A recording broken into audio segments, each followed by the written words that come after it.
Hello, everybody, and welcome back to the Shadow of the Silver Mane. Apologies for the unintentional delayed cliffhanger we didn't manage to record last week, but we're back now. Fair warning, we will be off next week again, but we'll be back the week afterwards. Before we go into our usual introductions and the recap and all that, the usual reminder, dear viewers. This video is posted on Sir Thompshire's channel. The episode after that shall be posted on my channel, Teeironor. All our links are in the description below. And the one after that shall be posted on Skoll Shorties channel, again link in the description below. Then back on Thompshire's, and so on and so forth. Now, I've rolled some dice in the background, and the dice have decided that good old DoomGoblin should go ahead and introduce himself first and his character. Can you please go ahead, DoomGoblin? Yeah. Yo, it's me, DoomGoblin. And I play Captain Bladebeard, a pirate who is running from the law. Again. Yeah. This has been a long day. We've been escaping like every hour. Yeah, it's easy to forget that like D&D time doesn't like equal like real time. You've been in Stormwind for like almost 3 days, closing in. This is the late second day nearing its end. So fun stuff. But meanwhile, we're on episode 14. But yeah, thank you very much, DoomGoblin. Next, according to the dice, would be Skoll Shorties. Can you please go ahead and introduce yourself and your character? I can do that. I'm Skoll Shorties, and I'm playing as the lovable ogre pirate, Captain Buhd, who is being very stubborn and is remaining behind when everyone else is going on to elsewhere. Mm-hmm. I almost thought you were going to say like a character's name that you guys have met, and I was thinking, how does that come into play? But never mind. Thank you very much. Thank you very much, Skoll. And next, we have the very owner of the channel you all are watching this on, Sir Thompshire. Can you please go ahead and introduce yourself and your character? Sure. As always, I'll be playing Benjamin Aaran, and like Bladebeard, he's running from the law. Again. Sorry. And yeah, that's essentially it. Let's see if he can, not have his father murdered or something horrible like that. Yeah. Yeah. We'll see. Thank you very much, Thompshire. And next we have Zelris. Can you please go ahead and introduce yourself and your character? Hi, I'm Zelris, the character who runs away from the law. Again. I just finished. I just finished running away from people, and I'm running away again, and hopefully I run away some more. Yep, we'll see. I don't know if Skoll has Buhd ever ran away from the law. I don't remember. But thank you, Zelris. Probably. Thank you very much, Zelris. Thank you. So, speaking of running away from the law, Thompshire, since you're kind of at the center of this little predicament, can you remind us what happened last time? Separated into two parties, our heroes converge on Stormwind Keep once again. Benjamin and Lyri, accompanied by Tamal, infiltrated from a secret passageway, intent on making their way towards Captain Buhd and Bladebeard. For their parts, the two pirates were visited by the Draenei Arik, who assured them of Prophet Valen's intention to speak on their behalf in the trial. They were soon afterwards summoned to the throne room, where the slave driver, Lady Whitley, was intent on regaining possession of Buhd using forged documents. Benjamin and Lyri spotted their companions in their infiltration. However, the human was also spotted by a guard. He failed in his escape attempt and was taken into the throne room, where King Variant interrogated him. Lyri, meanwhile, snuck into the royal library, where she pondered her next move, while Tamal remained behind. The Stormwind authorities discovered the items in Benjamin's inventory, the Felfire bombs, and the torn incriminating notes. After more prodding, King Varian voiced out loud the idea that Benjamin was being listened in via a magical spell, much to our hero's dismay, since Sandor, his uncle, had threatened to kill Benjamin's father as blackmail. Soon afterwards, Lyri popped into the throne room, where she managed to stun the guards. Benjamin, Bladebeard, and Lyri fled the keep, presumably to find a way to rescue Benjamin's father, while King Varian urged them to rely on Stormwind's armed forces instead. Captain Buhd, for his part, chose to stay his ground in the hopes of rescuing his fellow ogres, kept prisoner by Lady Wheatley. Thank you very much, Thompshire. So, since once again you guys have split up, the way I want to handle it is like as a pseudo initiative order again, in that as you see in the turn order section of the screen, I ordered you guys according to your quick. So like we'll have a scene with Bladebeard, then with Benjamin, then with Buhd, then with Lyri, and then switch back around so that you all have the appropriate amount of screen time. Now if you're all together, we'll handle those scenes as if you're all together. But I also wrote them down because given this group's track record, I very much imagine that you all will split up. So, given the initiative order, we'll start with the Benjamin, Bladebeard, Lyri group. To like establish the exact scene of where we left off last time. You guys were fleeing Stormwind Keep.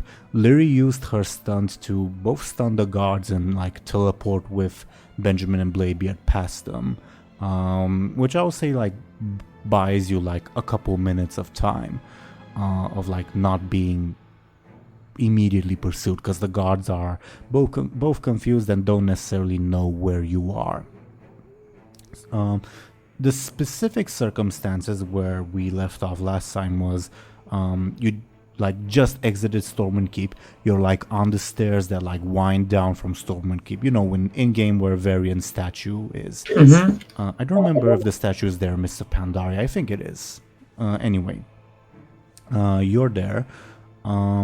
It's evening going towards late evening at this point. Like say it's right around 8 to 9 p.m. let's say, around there. So starting with Benjamin, Bladebeard, Lyri, you have a brief reprieve from the guards. And I'd also like to use this time as a bit of a warm-up where you guys will not be in immediate danger. So like feel free to like strategize, discuss among yourselves, either in character or out of character, as you like run down the steps of Stormwind Keep into the city proper, or do whatever the hell you want.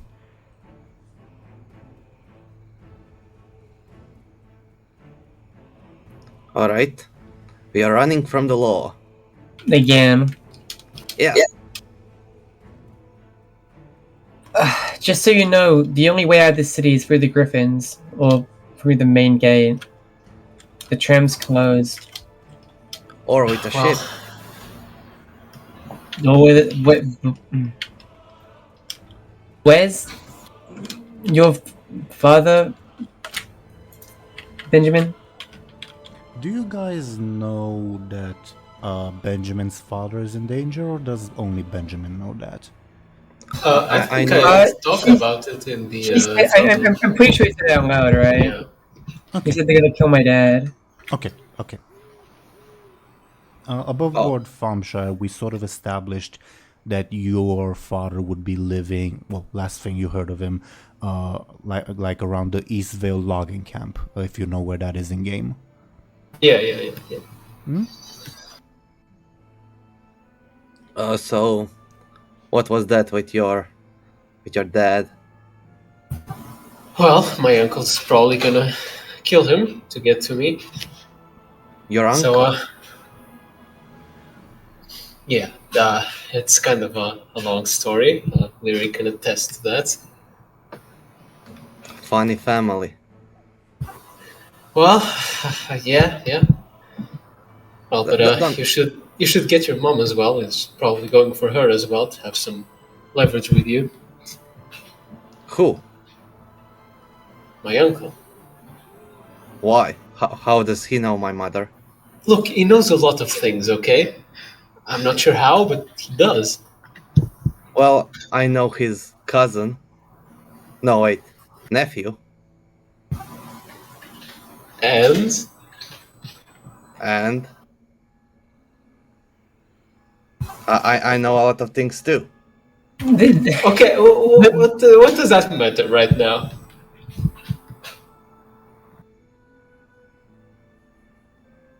We're wasting time. So, do you want to get your mom or not, Bladebeard? Because we need to leave as fast as we can. Where? Where are we leaving? Well, for one, we need to go to the Eastvale logging camp, which is where my father supposedly lives, and have him not get killed or kidnapped or whatever. All right, I know a guy or a girl with a griffin that can help us. That's quite inconclusive, but that helps. Yeah, we just need to get to them, and you two can go on and leave Stormwind. Are you staying? Yeah, of course. What? Why? I mean, things are just getting interesting. Why What's would I that leave? supposed to mean? I mean, the whole thing with your uncle, and I just escaped Varian Rin. And also, Buhd is still in the castle. Well, Someone needs to save him again. the idea is coming back and doing something about this whole whatever's going on. I mean, you can go on and save your Da. I'll stay here. Well, if you insist, Yeah, I mean, I don't care about your father. I have people here in the city that I care about. well, that's why I mentioned you should save them as well.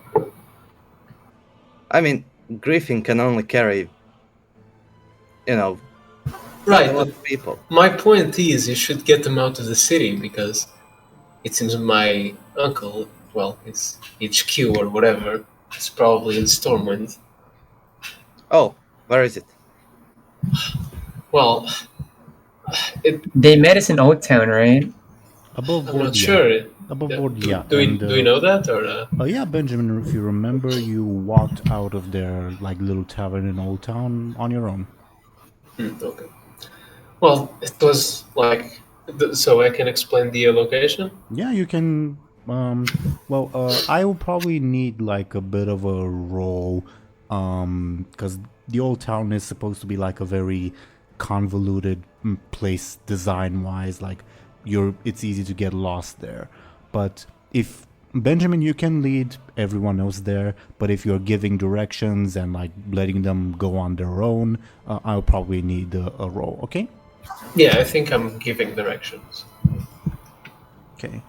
Can you give me a careful roll? And Bladebeard and Lyri, can you also give me careful rolls to see how well you understood those directions?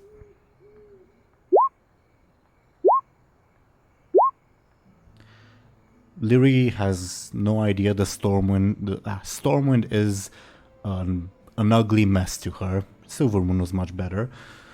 Thompshire, Benjamin does an okay job at explaining, but it could be better. Bladebeard, you understood Thompshire's directions, but you realize that they're a little bit vague, and if you decide to go there, you probably will need to do a bit more investigating to find the exact place. Okay? Yeah. Well, anyways, there should be an entrance there to some sort of cave system that leads, to a lot of places. So last time I saw him, it was around there. You think that they are still there? Do they know that you betrayed them? That was the whole thing. Oh yeah, for sure. Yeah. Oh, or maybe they ran away. It's probably suicide if you go there, but well, Well, you're a smart pirate. I'll go there. kind of. Maybe not so smart then. Well, we should just get going then and point us to that griffin man or woman or whatever. Above board, Sure. DoomGoblin, since this is Bladebeard's stunt, well, actually I give you a choice. Regarding this griffin person, if you want DoomGoblin, you can use your stunt, and using your stunt would mean, oh, they just happen to be like right around the corner somehow, coincidence. If you don't use your stunt, you will know like where they generally live in Stormwind. Make sense? Yeah. I'll use my stunt. Right now, or I think it would make more sense, story-wise, to use it like once we get out of Stormwind Keep, right? sure, yeah. The moment you're like clambering down the steps. So are we like? These are very long steps. Yeah. Anime steps. So where would they be? Like Where would their house be? What's the closest that makes sense? You're asking me. Yeah. Can you repeat the question, because I didn't like understand? Like, you're asking So when can I use my stunt? whenever you'd like. If you use it right now, it would probably mean, oh, they were coming to the keep and you run into them, basically. I'd say their house is probably either in the trade district or the dwarven district. I'll roll a dice. As for their habits, like, you might usually find them at a tavern or at like Stormwind's Griffin Roost.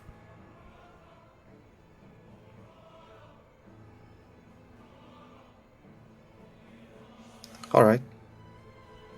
Doesn't mean that like if you head to the Griffin Roost you'll find them there without using your stunt. Just saying, okay? Yeah. Let's say we'll start running towards Dwarven District, and when we get there, I'll use the stunt. But that if makes we're sense. trying to find griffins, isn't it counterproductive to go towards the dwarven district than Old Town? Or are you heading there like with the purpose of finding that person? Huh. Yeah. All right. Let's say that we go towards the trade district through Old Town, because that makes sense. But then we run into them before we reach the Griffin area. Sure. Well, to like describe events as they unfold, you clamber down the steps and you run out of the keep. There are guards like stationed at the entrance of the keep itself, and they give you like this weird looks, like, oh, what's going on? They don't know that like you guys are wanted criminals, basically. Above board, if Buhd was with you, they almost certainly would have tried to stop you, because it's one thing to have like a weirdly skinned elf, it's another thing to have a big ogre.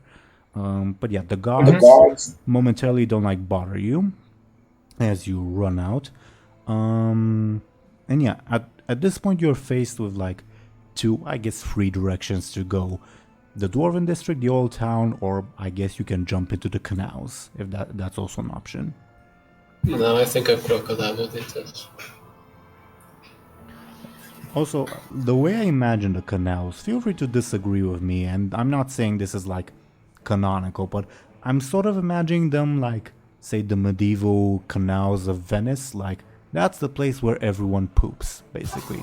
Yeah, I think they're canonically very dirty, or maybe I'm just imagining it. That's the way I'm imagining it too. But yeah. Yeah, more poop, less gondolas, I guess. All right. I guess if we are going with a griffin, we should go to the trade district. I think the fastest way is through Old Town. Well, yes, it is. Yeah, let's go. Should we go all sneaky like, or should we I'm run? honestly past being We don't have time sneaky, for so this. Just run. All right, let's go. Follow me. into the abyss. Lyri will follow him. Can all of you give me a careful roll, Benjamin? Your stunt would apply.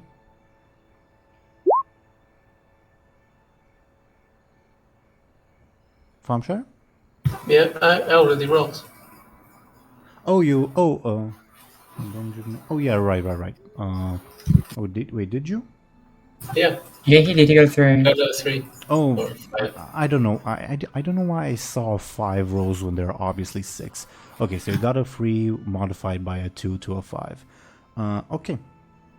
Basically, as you run, you also like take stock of your surroundings, and you see some unusual figures approaching the keep from the direction of the Dwarven district. Now, since you Oh no. Since you guys decided to go to Old Town, you won't like run into them and they won't notice you. But I'll put them on screen in case you guys decide to interact with them or not. Give me a hot second.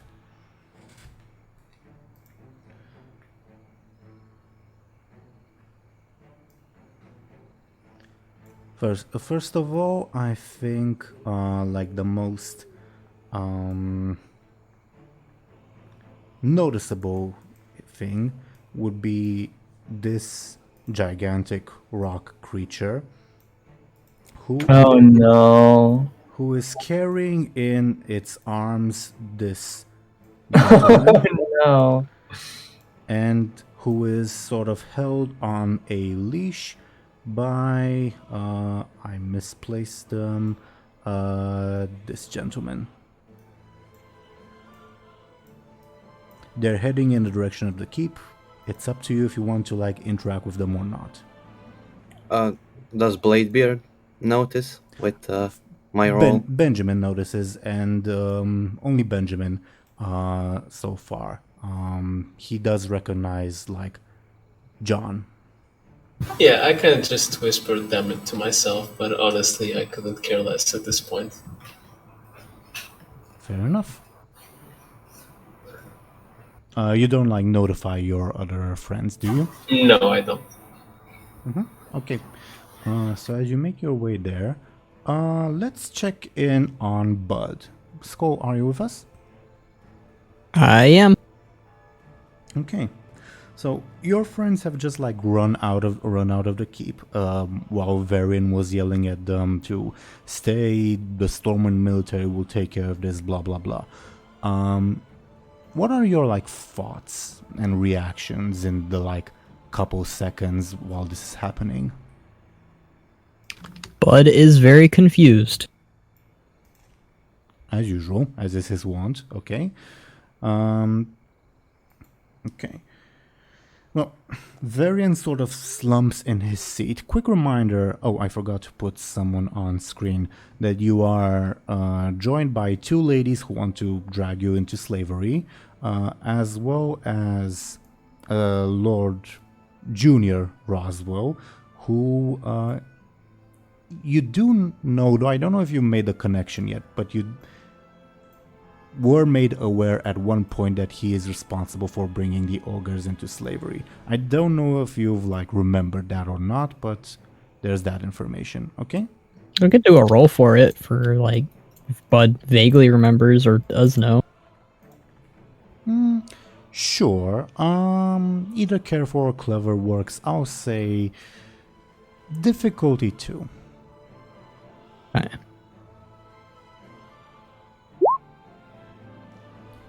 Not quite. Wait, but wasn't that the reason we went to get him like a minute ago So does I in game time? did I'm trying to think if Buhd was told that. I don't remember if yeah, you were told to get him. Don't remember if it was said that, oh, he brought them, that's why you should get him, or if it was just mentioned that, oh, he's involved. But I believe that I said that Bladebeard knows, and that's why he went to get him. But if Buhd didn't connect things, that I think that's funny. So it's up to you. I don't think Buhd knows is the problem. He's not exactly a He was told. He was told before. he was told. But it's up. I will leave it up to you if like Buhd remembers that. Well, it would probably be easy to remember because the two slave driver ladies are right there. But there are also lots of other things happening at this moment. So I leave it entirely up to you. Okay. I failed the roll though, or did I? I said difficulty 2, so you barely failed, but at the end of the day, this is more of a character decision rather than a, like, defeat a boss decision, if that makes sense. Okay, I'll say that Buhd at least knows he's involved then. I don't think he knows that he took the ogres, but he knows that he's at least involved. Mm-hmm. Sure thing, sure thing. So at this point, in the previous episode, Varian ordered that the keep be searched because Lyri was said to be there. Now he will order the guards lock down the city right away. Sound the cathedral bells. Do not let anyone inside or out. Find those three and bring them here alive. And do it quickly. If someone's life is in danger, we will need to act fast. And like the guards would go to carry out said order. Do you have any thoughts or reactions while this is happening? What's happening? The king will look at you and say, apparently one of your friend's relatives is in danger.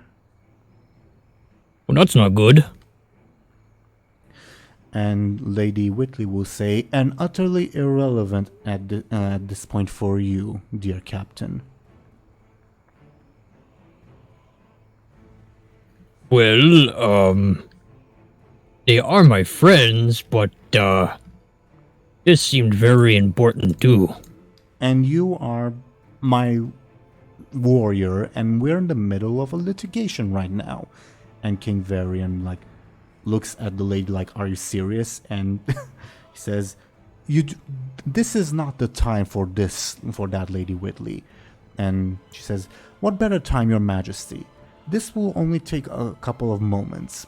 We'll probably be done by the time those three are brought back here. The king looks at you, Buhd, to see, like, what are your thoughts? I don't belong to them, and, I have documents that say you do. If you remember last time, she, like, showed those documents to the king, and the king said, we'll bring someone to check if they're authentic or not. well, I don't think they are authentic. Varian sighs and says, Lady Whitley, the matter of this ogre's freedom is to be decided by whether those documents are authentic or not, at least at this point. And the head archivist is probably unavailable. I suggest we postpone the matter.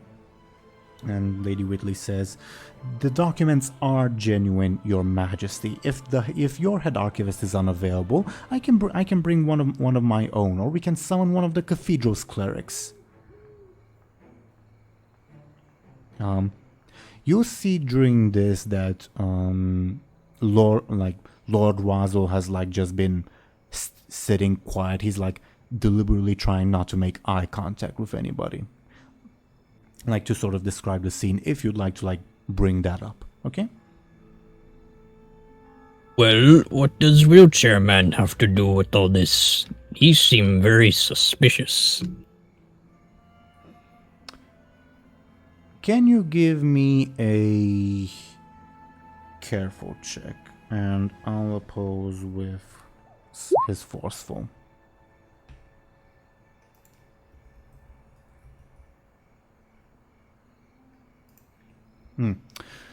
I had nothing to do with this. He says. Well, then why you here? Above board. What was the? I wish I remembered the exact wording. Like that, like Varian used to summon him. Yeah, I think Lady Whitley said that he will vouch for you belonging to them, pretty much. I think it was the opposite, right? It was I who suggested we bring him. Right. So he could prove that he brought the ogres. Right. You're completely right. My bad. But you would remember this. Do you still ask that question? I guess he'd word it differently. Well, Bladebeard say you bring ogres. You bring my people. He looks very uncomfortable, and Lady Whitley says, "Look at the state he's in. How would a man in a wheelchair be able to?" And Lord Roswell like interjects, "I wasn't in a wheelchair until a week ago, you dumb woman." And Your answer. I've had nothing to do with this, regardless. He says that because he beat your role. Well, that don't add up with what they say. With what who said, says King Varian. Speaker lady or speaker man. I don't remember what they were. Above board, it was the announcer, the Brawlers Guild, that said the ogres were brought by Lord Tarsus Roswell, blah blah blah. Okay?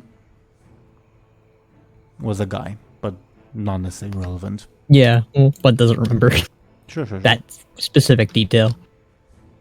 Lady Whitley will say, "Speaker man, speaker person. What speaker, dear captain?" A big fight.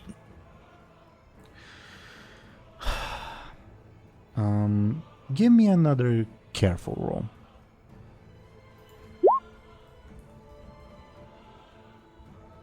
Oh, come on. I'm getting beaten by ones here, man. I mean, you have a fate point, you know? I'm gonna use a fate point. I'm gonna add a one. Well, that would just tie it. No, it would. Fate points at 2. Oh, they add two. Why do I always think that? Yeah.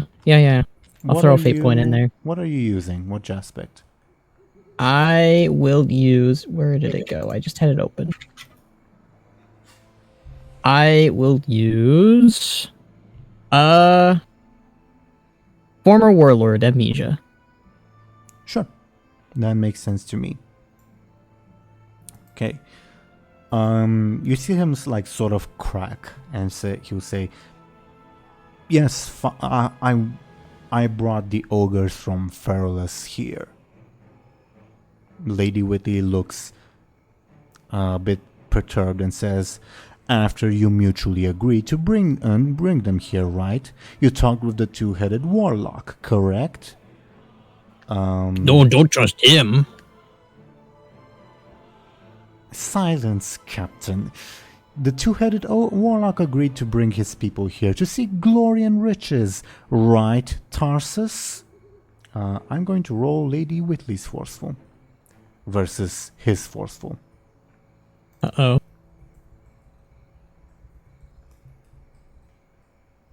He beat her, apparently. He says, "I've had enough with people like you, with people like my fucking father. No. The two-headed warlock, yes, he brought his people here after he betrayed them and sold them to me to fight as gladiators here. These ogres are slaves, your majesty." Lady Whitley looks stunned at that this is happening. What's your reaction, Buhd? Bud is smiling big. She says, "They signed contracts, your majesty. As you can see, please They're authentic documents and they prove that they are willing participants in these battles. And Lord Roswell mutters, signed under duress or faked altogether. One doesn't even know at a rate, Your Majesty. If Buhd, who is very etiquette and pirate captain, cannot do it, my brothers and friends cannot either. The king looks at Lady Whitley and says, I believe a proper investigation of this ogre prison you've been keeping was in order, Lady Whitley. Your Majesty, it's not a prison. They're enough. First thing in the morning, he turns to the guard captain. I want you to accompany Lady Whitley to her lodgings and her private property. Lady Whitley and Lady Cleopatra, Your Majesty. You will stay here in Stormwind Keep for the night. I'm sure the accommodations will be to your liking. Lord Roswell, you will stay here pending the investigation as well. And then he turns to you, Buhd. What's your expression, reaction, all that? Buhd is clearly happy. Mm-hmm. He looks at you and says, until the matter is solved, you are not to leave Stormwind. However, circumstances being what they are, and a citizen's life being in danger, you'll help us with finding your friends and establishing the best course of action. Are we agreed, Ogre? We have an accord. And he will motion for two guards to come forward, and he'll say, accompany the captain, was it, to search for the other three. My orders stand. The city shall be under lockdown until we establish a proper course of action. Now go. Oh, let me get my friend's orb here first. Very important. The king says nothing, but he will allow you to pick it off the ground. Benjamin's other belongings were also on the ground. The letter was taken by the king, the bombs by the guards, but the random miscellaneous stuff I don't know, papers, rations, money, whatever is still on the ground. If that interests you in any way. Oh, Benjamin's other stuff too. I'm gonna take that too, if that's okay. Time is of the essence, Captain. Okay, I'll get them fast. Can you give me a careful difficulty too? Yep. Okay. If you had gotten a bad roll, he would have basically said, oh, hurry up already, we'll ensure that the stuff is safe. But since you got a good roll, he'll allow you to pick it up, okay? Alright, Buhd picks it up and stuffs it in his, I guess pants or something. Sure. Meanwhile, while this is happening, turning back to Benjamin, Bladebeard, and Lyri. Benjamin, you saw that trio make its way to Stormwind Keep, and you're running into the old town. Let me check my notes for a hot second. Did I? Oh, okay. Yeah, you're running into the old town. At the moment, you don't see guards set to stop you or bar your way or whatever. Which direction do you take? Running into the old town or along the canals? Or do you split up at this point, etc.? Do let me know what you guys do. I don't think we should split up. Yeah, I think maybe the canals, I guess, would be less crowded, maybe. Yeah. Sure. Sure thing. As you run across the canals, you will spot a small patrol of guards, like four of them in total. They don't appear to be like on guard or whatever, and they are, well, not led, but like one character you recognize among them that I will put on screen momentarily as soon as I find that person. Is this gentleman who was at Bladebeard's house yesterday, though he was half naked back then. Was he? Yeah, when I went there the first time. Right? Yep. Your mother kicked him out, yeah.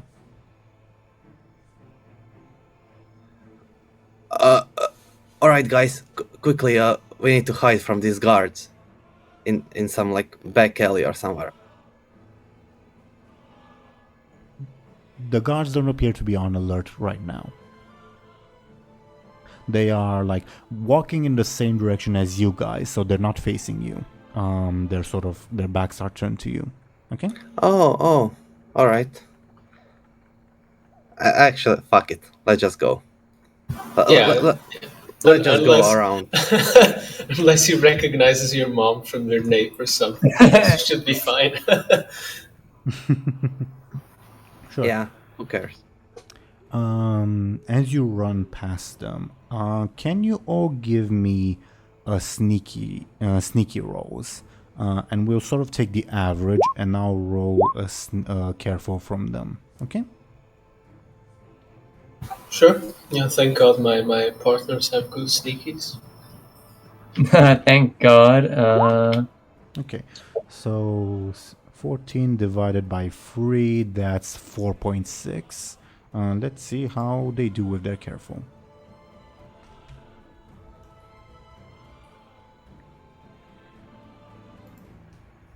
Okay. Yeah, you passed them by. They like appear to be like startled, like, oh, what's going on, as you like rush past them, but they do not pursue. You do hear like some mutterings, because this is a close roll. You do hear some mutterings from the night elf. Wait, is that? No, it can't be. And yeah, you make your way past these guards at the moment.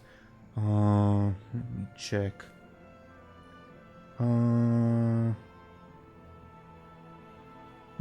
Okay. Yeah. And you reach approach the bridge that leads into the trade district. Do you? Well, you approach it. Is your intention to cross into the trade district, or? Yeah. I mean, is this thing on the map crossable here at the bottom? This part right here? Yeah. It is, yeah. Would there be like an entry point to the interior of the district there, or are we following the map strictly? I'll say there would be. Like in actuality, Stormwind is supposed to be much bigger than the maps. Yeah, of course. So I'd say there would be, yeah. Okay, then let's go with that, I guess. Well, I'm not saying everyone you're agrees. there, but I'm asking, is your Yeah, plan to- just throwing the idea out there, I guess. So would you like to cross like where the bridge is, where the like a little passageway is, or go to the old town? Up to you. Bladebeard can still use his stunt, etc., etc. Yeah, I guess we can go to the, second bridge, whatever that part is. The passageway thing, yeah. Yeah, and I can use my stun there. Can you give me another collective sneaky, and I'll pose with a careful?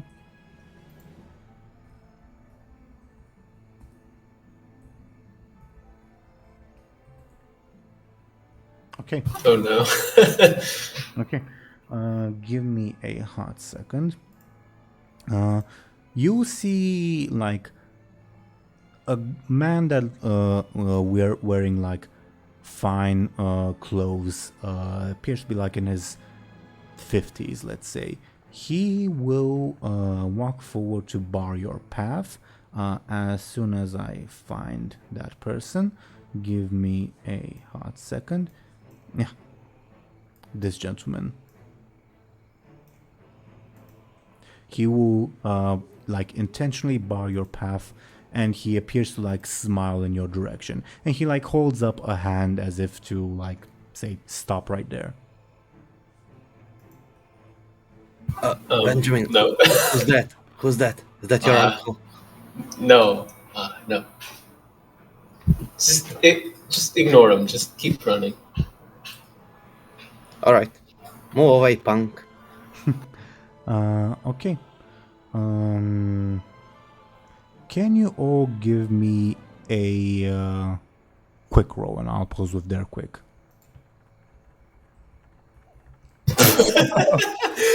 Oh no. Oh, guess we're all cut. Okay.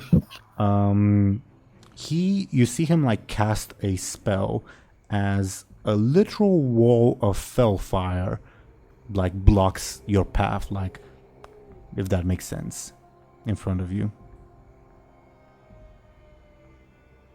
Not this way, dear friends. God, these people are Just shameless. turn around. Lyri just kind of turns around and immediately runs back. I run back too. Guards, the warlocks! The warlocks are here! Let me roll flashy. He's saying that? He is saying that. I want him dead. Okay. Okay. Yeah, the as you turn around, the group of guards that you just passed like hear that and turn around. What do you guys do? You have like several seconds before they like notice, oh, there's fellfire, and it's those suspicious people. Can you teleport us to the other side? Lyri kind of takes a deep breath and contemplates it. But we need to escape quickly. Well, the guards are coming from the one end and the We creepy don't fell have guy on Bladebeard's the other. blessing yet. What? We don't know what Bladebeard's person is yet, right? Well, they sure aren't here. Especially between a wall of fell and guards. And How much space do we have between us and the guards? Like 30 meters, let's say. They're not really close by, but like they heard the yell, they're like walking in that direction, like, and they notice, oh, suspicious people. And how close is the entrance to the district? To the old town? I would say that I think there might actually. Let's leave it to the dice. by the way, when I mentioned teleporters, I meant like to the other side, like to the trade district. Yeah. Across the canal. I figured. But let's leave it to the dice. Can any of you, doesn't matter, give me a careful difficulty 2, and if you beat it, we'll say that there's an entrance into the old town proper right next to you. Okay? I guess I can go for it since I have a better careful. Yeah. There is an entrance to the old town proper next to you. Wait, I'll handle this. And I'm gonna run up to the guards. You do so. Kind of looks into the entrance and kind of ducks into it. Oi, guards! Yeah, they would see you because you're like closest to them. Benjamin, what are you doing while this I guess I follow Lyri. Benjamin and Lyri, can you both give me sneakies to see if the guards see you running off? Does my stunt count 'cause I'm trying to be hidden? It would. But I think I'll use a fate point here. what are you invoking? I'll invoke bounty on his head, I guess, and followed by guards sometimes. Makes sense to me. So that gives you a sufficient roll. Yeah. You approach the guards, Bladebeard. Yeah, they notice you. What do you say? Oi, there is a guy in a red dress. He's a horde spy. Above board, just because you can't see what he's wearing in that little thumbnail thing, he's wearing a shirt and pants, not like a robe. A guy in red pants. He's a horde spy.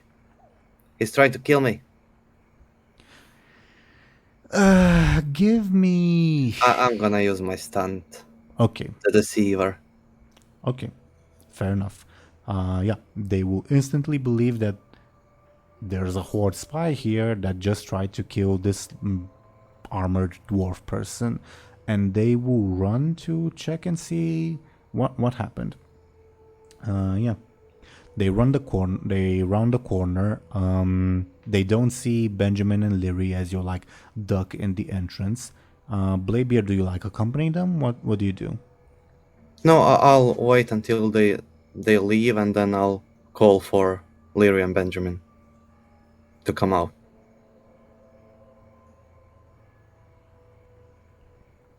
They like walk out of immediate eyesight, let's say, as they round the corner.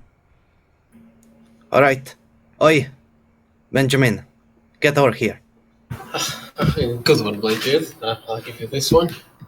Yeah, Stormwind is my city, you know. I know how to get around here. Right. Let's just move and get away from that creepy old man. All right. So, he was your uncle, right? No, he was not my uncle. But your uncle wants to kill your dad. Yes. And that guy is probably in league with my uncle. And my mother. Yes. I don't mean that he's in league with. Yeah. I mean he wants to kill. Yeah. But why?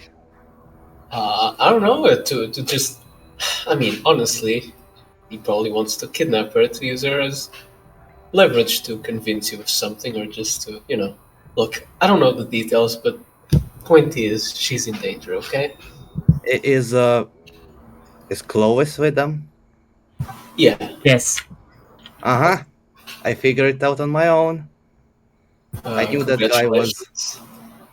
guy worked with warlocks. I don't think warlocks are the main issue here, but they do like their fell magic. So, I mean, that means that they are warlocks. Is Lyri a warlock? Yes. Louis frowns. Well, let's keep moving. Yeah, we are walking and talking. Aren't we running and talking? Sure. Meanwhile, Buhd, you just finished gathering up Benjamin's things. The guards will probably help you to expedite the process. Do you begin running out? Yeah. Buhd will go with the guards to go find his friends. As you begin running out, you know how Stormwind Keep, you have to go down an incline to exit it, right? Yeah. You will see at the entrance going up the incline, some people you may remember from the tournament, like Johan Plagueborn, the guy who ran the menagerie pet team, a giant rock creature that you saw in the lineup for the tournament, and the rock creature has someone familiar restrained under his arm. John, Bladebeard's crewmate. Oh, that's John. You say that as you approach this trio. Yeah. The trio like stops. The Death Knight like gives you a blank stare as you like walk with these two guards, and John like struggles, restrained by Basalt Bro, and says, "Buhd, is that you? Can you get me out of here? These people kidnapped me." And the Death Knight says in like the typical gravelly voice, "Horde spies are not allowed in Stormwind. What's your business here, ogre?" Well, first I was invited by Khadgar, and then I was kidnapped by some grouchy ladies and made to fight with my ogre people. We don't have time for this," says one of the guards that's with you. Can you release him into their custody? Yeah. Can you give me a clever roll, difficulty 4? I can do that. Wow. Oh, wow. Okay. Bud's being big brain today. Mm-hmm. Yeah. The Death Knight like looks at John and then looks at the guards. "I will receive the proper reward for handing in a Horde spy, I presume." The guards look at each other and say, "We'll have to clear it with the captain, but I presume so. Your name, sir?" "Johann Plagueborn. You probably heard of me." "Right. The prisoner, please." And Basalt Brew drops John on the ground. John like smashes onto the floor on the ground, and Johann and Basalt Brew like turn around and proceed to walk out as John like slowly clambers to his feet. "Thank you, Buhd." No problem, buddy. "Who's this?" says one of the guards. "Do you know him?" He's one of Bladebeard's crew members, although I guess he's my crew member now. "So he's with the escapees." Yes.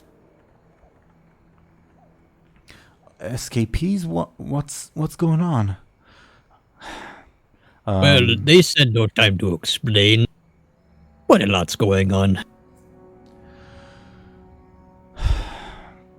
At this point above board, Skoll, the guards are sort of undecided whether to have John go with you guys or just to like have him go to the throne room and stay there until we bring everyone else back. You have the possibility, the opportunity to influence their decision. We got no time to put him in cell or nice fancy room. We gotta go. Can you give me a clever roll, difficulty 2? I can do that. Oh my goodness, Buhd. Okay, you succeed with style, with a critical hit. Yeah, the guards say, "You're right. Come on, you two." And John is still very, very bewildered and confused. "We'll follow you." And as you run, he'll ask, "But what's happened? Where have you been? We've been looking for you." Well, man, I just was saying this story. I was captured by grouchy ladies, and they wanted me to be their slave along with my people. But it's getting settled with nice King Varian. Very nice man. You met the king? Oh yeah, we're buddies. Right. And what's this about escapees? Where's everyone else? Oh yeah, so Benjamin's got a really nasty family, and his relative is in danger, and so friends go and they leave, and now King Varian wants me to go and find them and bring them back, I guess. And so I'm helping them do that because they're helping me with my people. So we're looking for everyone. Benjamin, Bladebeard, Lyri, Tamal, right? Where is them all? He has one of those faces. You just forget him. Where'd he go? Above board you don't know. Only Benjamin and Lyri know. I know. Let's Yeah. just ask it. Yeah. Well, last I saw him, he was ordered by the captain to get some bandages. Do you think the captain's mother is safe? Oh, probably not.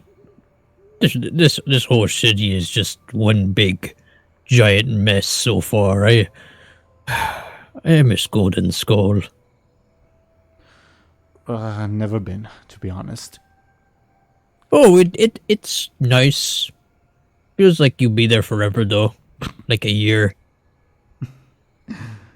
And as you say that, you guys like exit the keep, and you have pretty much the same choice that the other people had.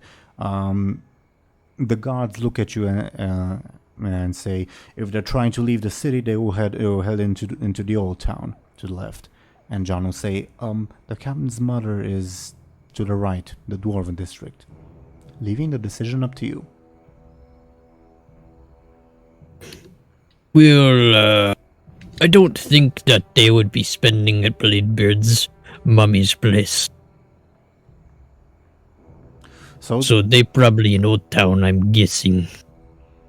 Now let's go and proceed. Meanwhile, Benjamin, Bladebeard, and Lyri, what's your guys' move right now? I guess we are in Trade District, right? No, I didn't say that. You were still in Old Town. You are going back around like with your original route, like where the guards went, etc., etc. No, let's go over the other bridge, right? I mean, The one there's that only we one passed. bridge. Yeah. Yeah, Yeah. let's go over the bridge. So the original route you guys were on. Yeah. Right? I guess. Yeah. As you go there, like you see the guards, like they look around confused. There's no one to be there. There are traces of like the fell fire like scorching the ground, and one of the guards is like investigating that. But the others appear like look around and you don't see like the old man specifically. Do you approach them? What's your plan? Hey, let's just move past them. Just don't look at them. Mm-hmm. Wait, how are we going past them if... Where exactly do we meet the old man? He was before you would have reached the bridge. He was like on. Oh, before the actual bridge. Mm-hmm. Yeah. Oh, okay. I thought he was like after the bridge. No.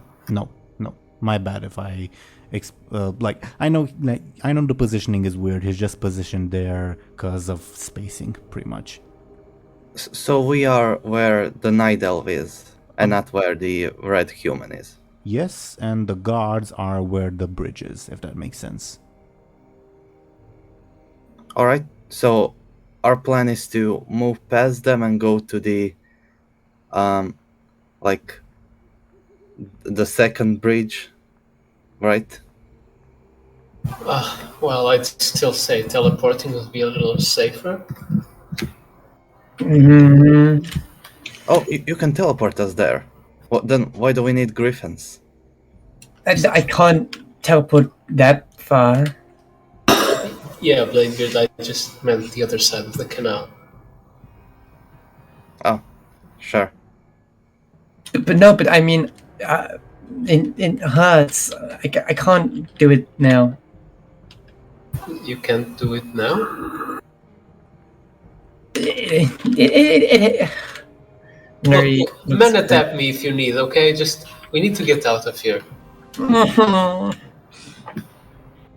Lyri will reluctantly, I guess, use her stunt and teleport them over. Okay, so you use your stunt to teleport over to the trade district, correct? Yep. Sure, you find yourself now on the other shore.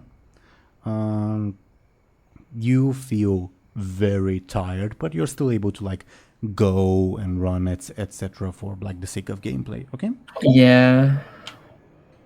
She just looks very, very ill. Even more than usual. Sure. Yeah, you are now teleported over. The guards did not notice because they were preoccupied with like the supposed horde spy and the scorch marks on the ground, etc., etc. For the moment, you are in the clear. All right, let's go towards the place where griffins are. And this would do remind me, please, because I don't remember like the exact architecture. If you look at the map, do you need to like go with the like little inland path, or do you like continue around the canals to reach the griffins? I don't remember.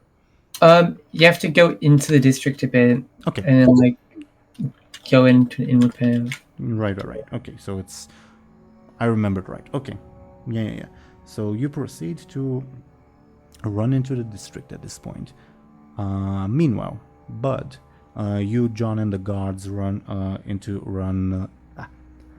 the old town and all that. I will just use Bladebeard's token to represent you guys, and yeah.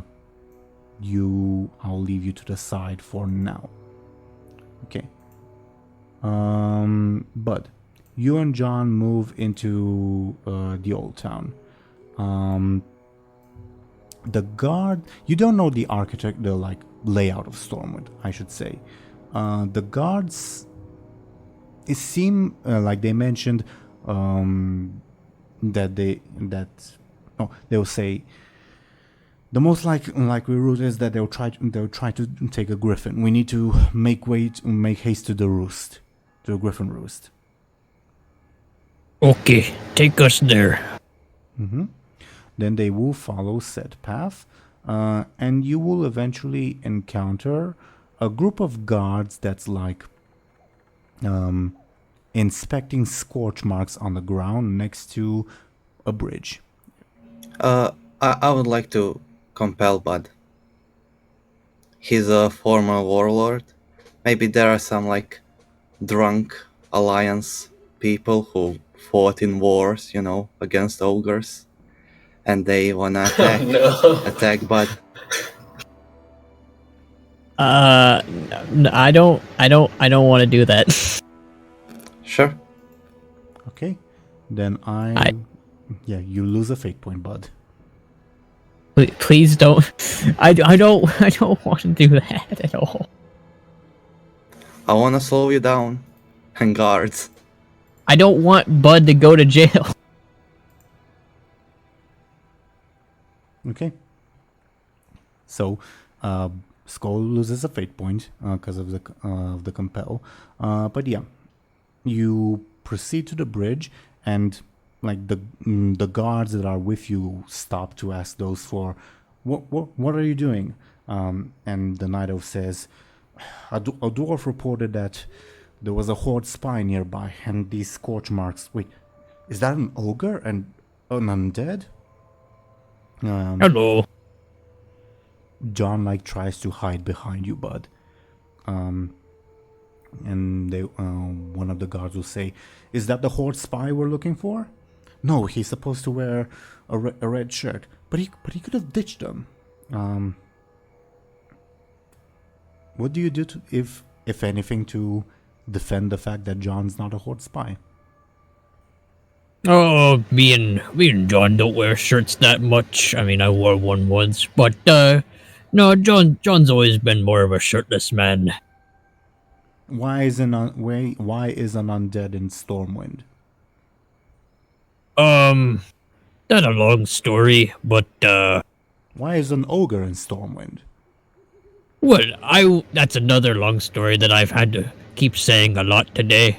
But I was invited by Khadgar, and things just go really bad. One of the guards that's with you, one of the rail guards will say, "You're impeding an official investigation. Move aside." And I'm going to roll their forceful to see if they succeed.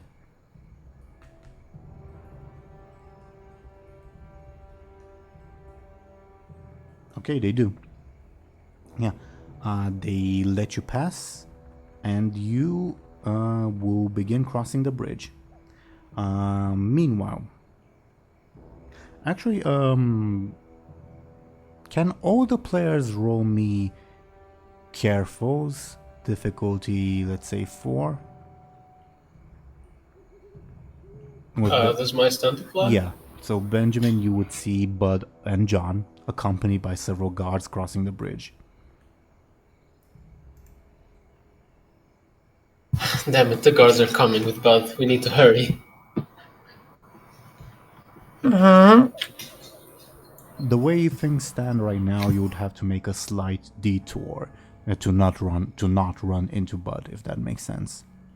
How so?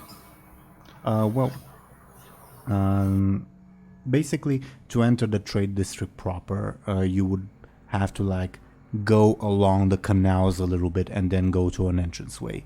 Now you will have to go like towards the mage district a little bit and then enter the trade district, if that makes sense. But okay, I think I got it. Sorry if it's confusing. A bit, but I think I got it.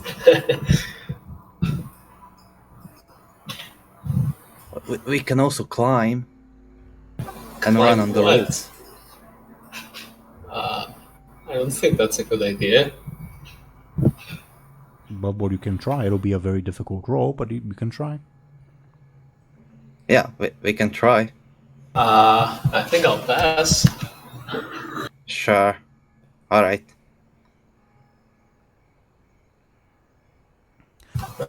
I guess then we go up and try to avoid Buhd by using the other route. Sure thing. Yeah, you go down the other route. Meanwhile, Buhd and John and guards, you cross the bridge into the trade district. The guards, do you continue following the guards wherever they lead you? They're heading towards the supposed griffin roosts. Or do you like ask questions, say they should go in a different direction, etc., etc.? Skoll.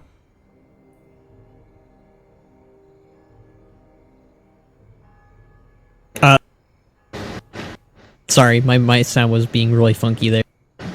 Can you repeat that? So basically the guards told you that they will likely head to the griffin roosts, and that's where they will take you. My question was, will you follow them blindly, or would you like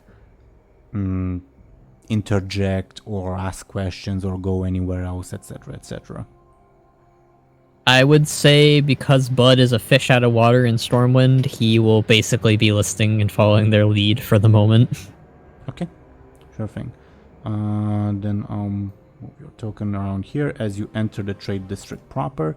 Like, you reminder that we are like in during Hallow's End, and you stumble across like a lot of drunk partygoers and all that, and they like make way for this big freaking ogre and 2 royal guards and an undead of all things that appear to be like unofficial business. No guards will bother you, but you catch everyone's attention as you run. Meanwhile, Bladebeard and company, you you take this small detour to head into the trade district, correct? Yep. At this point, you all will hear the cathedral bells sound. up to you to interpret that as you wish. If you look like in the distance, like towards other districts, you will see that like the guards start becoming more agitated, and like you see that they spring up from like various guard quarters and all that. I think it might be noon. I think we're in trouble. What happens at noon? I don't Well- think it's noon. It's evening. Yeah, it's yeah. I think every guard woke up and is probably looking for us. We need to hurry up to the Griffin lady. Where's this contact of yours, anyways? Will they be working at night? I don't know. We'll see. I hope so. Well, I guess a gamble's all we've got. Yeah. DoomGoblin, once again, I'm waiting for you to tell me when you're using your stunt. That's why you haven't run into that lady yet. Oh yeah. Let's say I use it now. Okay. Then I use yeah. I know a guy who knows a guy. Then, as you say, oh, I don't know where you should be. You pretty much almost bump into this lovely lady. Like almost, I don't know, comedy film levels. You bump into each other, and you probably like stumble to the ground. As she like slowly gets up. Oh, there she is. That's her. This is awfully convenient. I'll write her name in chat. Well, that's All right. not like I'm complaining. Okay. She slowly gets up and notices you and says, Bladebeard, you stupid son of a bitch. She'll attempt to throw a punch at you. I'll try to dodge. Give me a quick.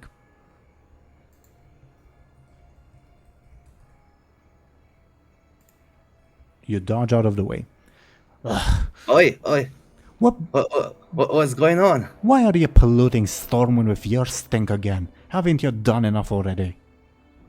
No, of course not. My polluting is never over. Well, if you'll excuse me, I have places to be away from people like you. Then who the fuck are these people? I need your help. Isla? Isla. I need your help. I need these two lovely people need to get out of Stormwind. Why the fuck should I help you? They'll pay you. They are very rich. I kinda elbow Bladebeard and just whisper, you know all my bag kind of was dropped at the keep, right? Well, Lyri has money, right? I don't know. Lyri kind of lifts her head and tilts it a little bit. You know, I'm not interested in fucking money, you asshole. What do you need? What do you need my help for? They need to go to a town, that's near Stormwind, right? Right, Benjamin? Yeah, the Eastvale logging camp. Why do you need that? All Because three if of I- you? No, I'm not going. Even with two, it's a bit of a push with me, Griffin. Look, but if I don't get there right now, there's a good chance my father will be killed. Oh, what's Bladebeard gotten you into this time? You know what he did to me last time. You know, I'm still trying to pay off that fucking debt, Bladebeard. You owe me 10,000 gold, remember? That was not my fault at all. Oh, for fuck's sake. I don't think you remember things correctly. So, Are Bladebeard's debt collectors after you? Is that what happened? And that's why they're trying to kill your dad? Who are these people, Bladebeard? I never thought you'd associate with... What the fuck are you? She says to Lyri. What do you mean? She's an elf. Yeah, but is she one of them high elves, one of them blood elves? She looks creepily pale. What the hell's wrong with her?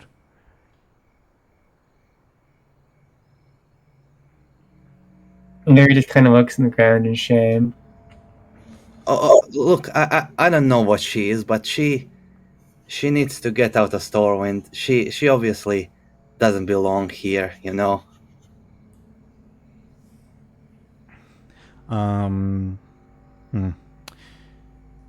Give me a careful check and I'll oppose if this lady's forceful to see if you like get through to her, okay? Sure. Now I'll mention before I roll, because it's your stunt, eventually she will help you, but this is just to see like how much you have to give to this person to help, okay? All right.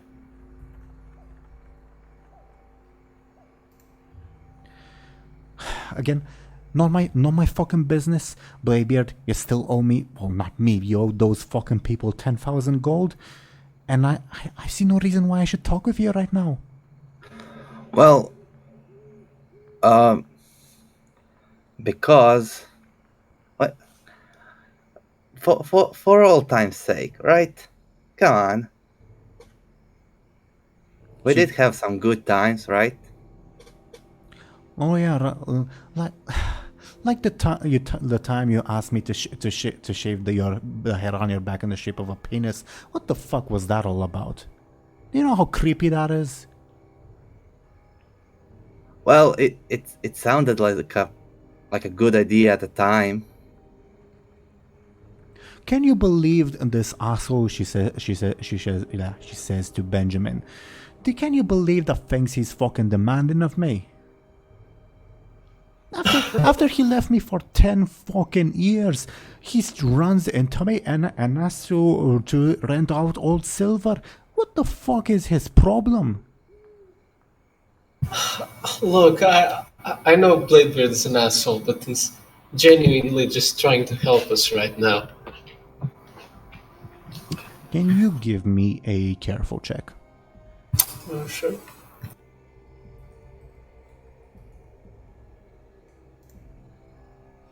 He's trying to help you. Bladebeard. She looks at you with like an incredulous expression. Yeah, of course. They are my allies. We fought demons together and a dragon.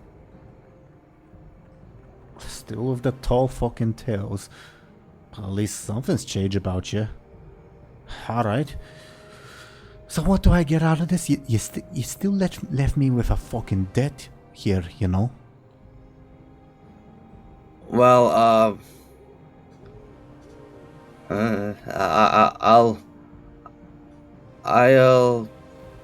I'll get you your money next time we meet. All right? Give me a I'm a bit short now. I'm kind of a fugitive, running from the law. It's maybe a dumb question, but do you actually intend to get her 10,000 gold next time you meet? if I have 10,000 gold to spare. I'm basically trying to find out if you should roll sneaky or careful. Take his lying. Okay. Because that's better for me. Sure. My stats are forcing me to be evil. Sure. Give me a roll. She got a 1. Yay, I win. She looks at you with this like the incredulous expression and says, maybe you really have changed. Yeah, I'm trying to be a better person now. You know, I'm going to right all my mistakes that I did in the past, and I'm helping my friends. Well, next thing you know, it will be going to church. She laughs out loud. She laughs out loud. That's a bit too far, Benjamin. Maybe. Fuck it then. Get me 10,000 gold next time we meet, and I'll help you. I'll help your people. Great, thank you. It means a lot to a man that's trying to change. She nods slowly and says, "Well, all right, you two. We need to get to Stormwind's Griffin Roost. Come on."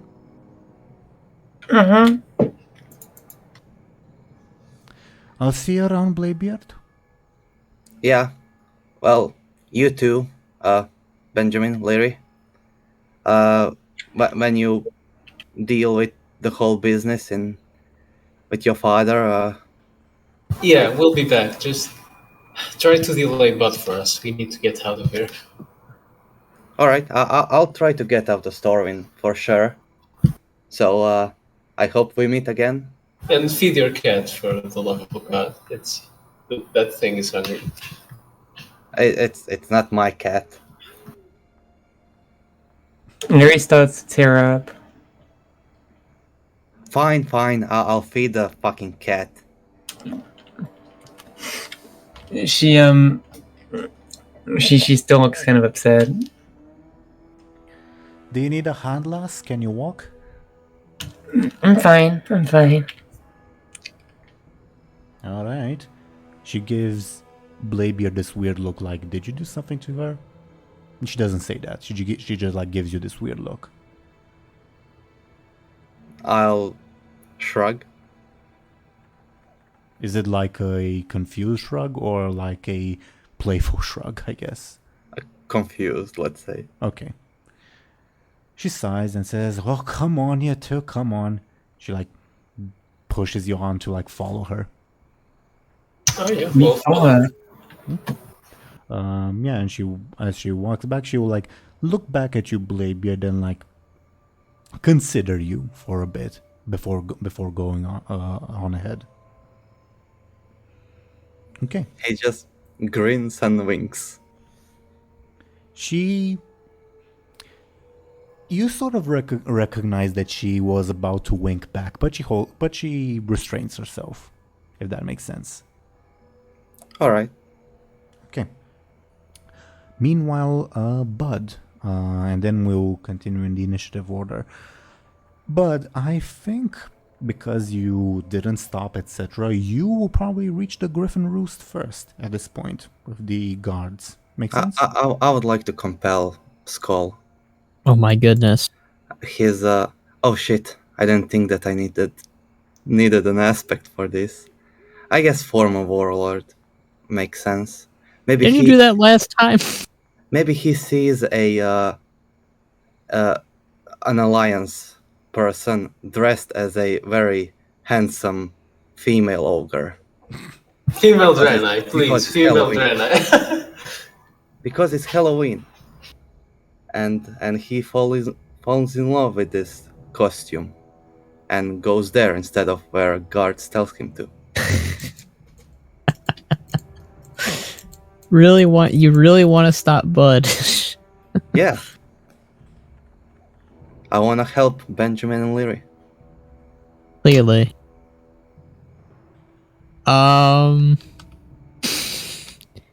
See, if I don't do it, then you could just compel me to do something worse. Yeah. So, I might as well go with it. Okay. But here is one of Bladebeard's fate points. Yeah, you see, DoomGoblin you established, is this like an actual Draenei woman, or is just someone disguised as a Draenei woman, or what? Like, what specifically catches Buhd's eye? It's a Draenei woman dressed as an ogre. Yeah. That's like prime real estate for Buhd, so, you know.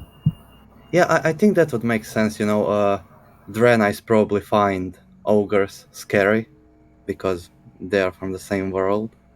And one of the female Draenei persons dressed as a female ogre. Sure. So, but as you're running with the guards, you like glance around at the people like cowering from you, and DoomGoblin, is this woman like in the distance, or is she like one of the people that gets almost trampled by Buhd's group? Let's say that she's close by, and maybe she also thinks that Buhd is in a costume. Sure. But you see this woman close by, and like, I don't know, romance movie style, your eyes meet as you're running with the guards. What do you do? Yeah, Buhd kind of stops in his tracks and just kind of walks over because he thinks it's a female ogre, and he hasn't seen a female ogre in a very long time. The guards like stop in their tracks and say, "What are you doing?" John says, "Buhd?" It's a female ogre. "What?" says John. The guards look bewildered and say, "We need to get going and find your friends." But she could be Buhd's lover, or she could be one of Buhd's people who is going through bad things. Just give Buhd a second. Feel free to go. The guards just stand there bewildered for the moment. Oh, hi there. She says, "Oh, you're very tall. That is an impressive costume." Oh, thank you. It's a very nice pirate costume. Yes. I got mine from Brianna's tailor shop in the Mage District. Where did you get yours? Oh, well, I got a nice little feather thing recently. I think it makes me look a lot better than before. But I don't really remember where I got my my outfit. Right. And as this happens, the guards like walk back to you, Buhd, and say, "Mr. Ogre, come on already." I'm flirting over here. She looks scared to see like royal guards approach, and she says, is this what's happening?" Oh, I'm on official business for the King Varian Rin to find my friends. Give me, I guess, a careful roll. No difficulty. This is just to establish, like, does she think you're being truthful, or does she think you're like playing up to a bit, if that makes sense. Okay. More towards the you're making a bit king thing. Says, the king. Right. I'm also on a mission for King Marmak. I think that was his name. Oh, King Marmak. Yeah, I'm not familiar with him, but that's very interesting. John walks up to you and says, "Buhd, what are you?" "Greetings, ma'am. Buhd, come on. They could, Benjamin Bladebeard and others could be in danger. You said so yourself." What are the chances of me meeting a female ogre in Stormwind? Like, that's very, very slim. Like, more slim than seeing a rock star forsaken on a shark in a maelstrom. Like, you would never see that.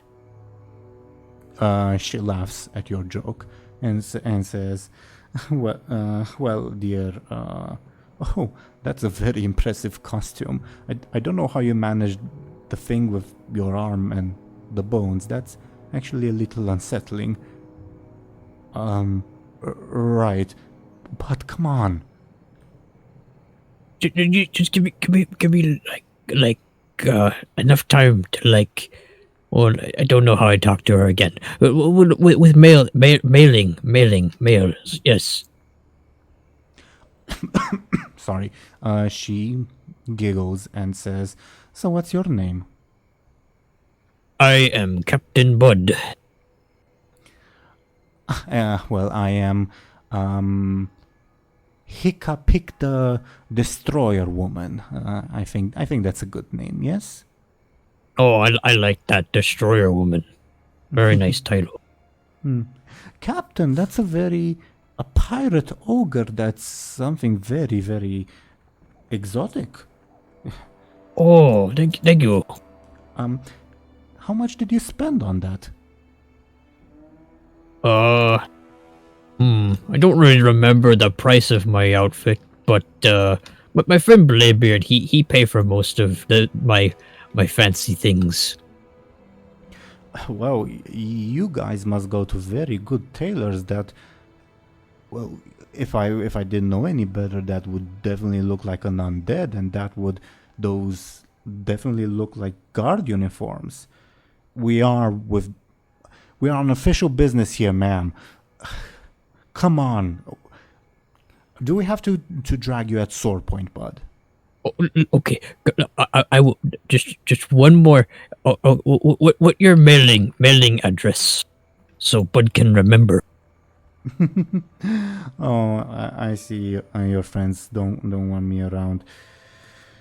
Can you give me a flashy roll, I guess? And I'll pose with a generic careful to see if this lady will give you her mailing address. Yep. Oh boy, that's not good.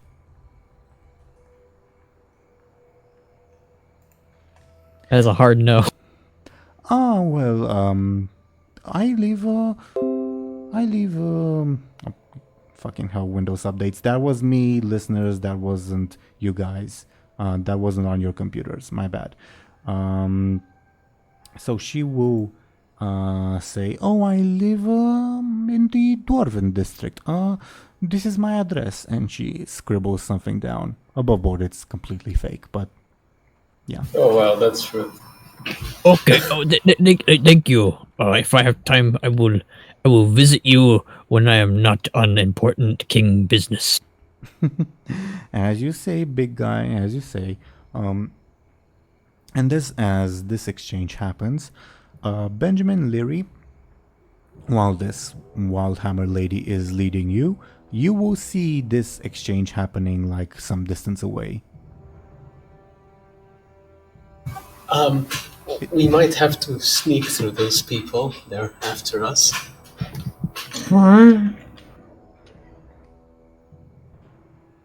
Do you say this so the Wildhammer lady also hears you? Yeah. What is that an ogre? Fancy costume. No, it's definitely an ogre. Are you serious? I can't carry that on my griffin. He's not going. Don't worry. We just need to get past the ogre and the guards without being noticed. Above board, to like describe the scene, there's like a big crowd gathered around Bud and this Draenei flirting, because they were just like barreling through the crowd, so they've garnered a lot of attention. Oh, so it's relatively easy to get past. Yes. Yeah, and I'll say, actually, Benjamin and Lyri, can you give me a quick? And Bud, can you also give me a quick? And we'll see who's the fastest. So, okay, averaging out between Zelris and Thompshire. Bud, you would finish your flirting probably just as Benjamin and Lyri and the Wildhammer lady are sneaking through the crowds, if that makes sense. So they are not past you yet. Okay. Can you give me a careful, and I guess Lyri, can you roll your sneaky because you have the highest sneaky around here? Let's see if Bud would notice you. Is that an 8? Yeah. Do I roll sneak as well? I was thinking of just taking Lyri because your guys are in a crowd, Yeah. basically. Sure. But feel free to roll. But yeah, you can't reach an 8 anyway. So yeah, you don't notice Benjamin and Lyri. Okay. So right now, Buhd, you just finished flirting. Benjamin and Lyri are sneaking through the crowds. I guess, Buhd, it's kind of your move. Do you go with the guards towards the Griffin Roost? Yeah, I'd say Bud finishing it up and puts the thing in his pants along with Benjamin's other belongings and runs off with the guards after waving goodbye. Love you. Goodbye. You see her being weirded out by the love you part, but she waves as well. Okay. Benjamin and Lyri, you see Buhd brushing ahead. You see that he stopped to talk with this lady, much to the frustration of the guards who are with him, and which bought you guys some time, but he's still a little bit ahead as he rushes ahead.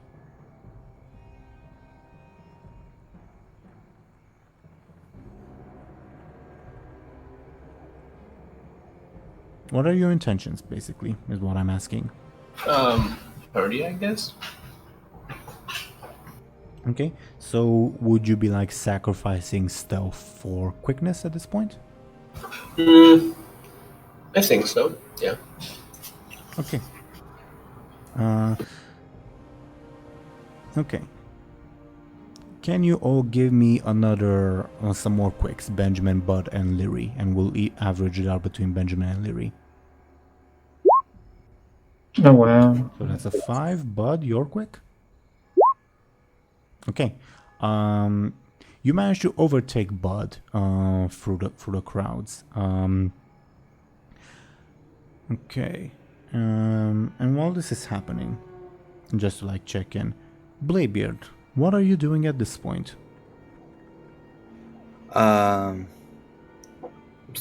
Going back to the old town roads. Sure. By this point, I think you will have reached the bridge, where you will see the Knight of Guard and the rest of his men. They're still checking the area, but they look a little bit frustrated, let's say, they clearly haven't found anything of interest. I would like to be sneaky and go past them. Then roll me a sneaky, please. Not too good. Tie on an overcome means you succeed at a negative cost. I love those. Yeah, I'll accept. Okay. You might not love this one. You're sneaking into the old town proper, I'm guessing, right? Yeah. Mm-hmm.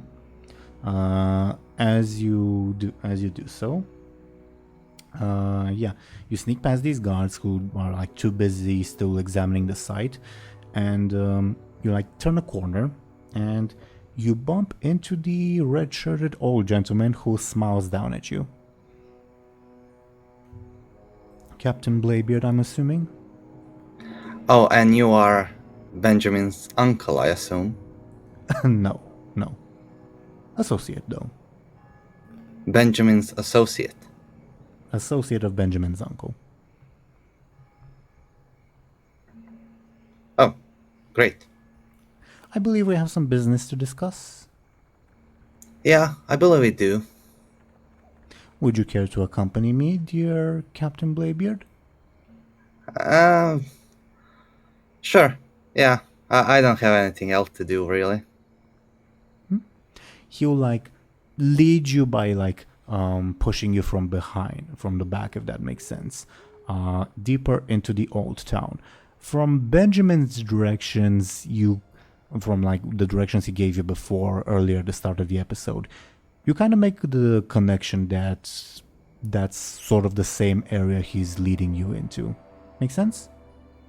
Yeah. Okay. So while that is happening, Buhd, Benjamin, and Lyri, Benjamin and Lyri have just like overtaken Buhd. Now, I'll mention that at this point, you guys are more or less neck and neck. Like, Benjamin and Lyri, if you reach the Griffin Roost, you'll reach it like seconds after Buhd reaches it, if that makes sense. Is that still your plan? After or before? I mean, before. Before, my bad. I mean, there's still like Lyri's stunt that kind of distracts everyone, so I guess we can still work with that. Very true. So on this like little last leg of your journey, actually give me a moment.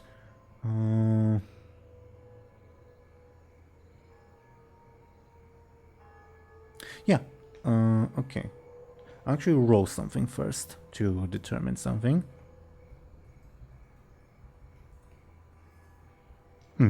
With that roll, you will see that there are other guards, like different guards from the one escorting Buhd, that are clamoring to like block the passageway to the Griffin Roost.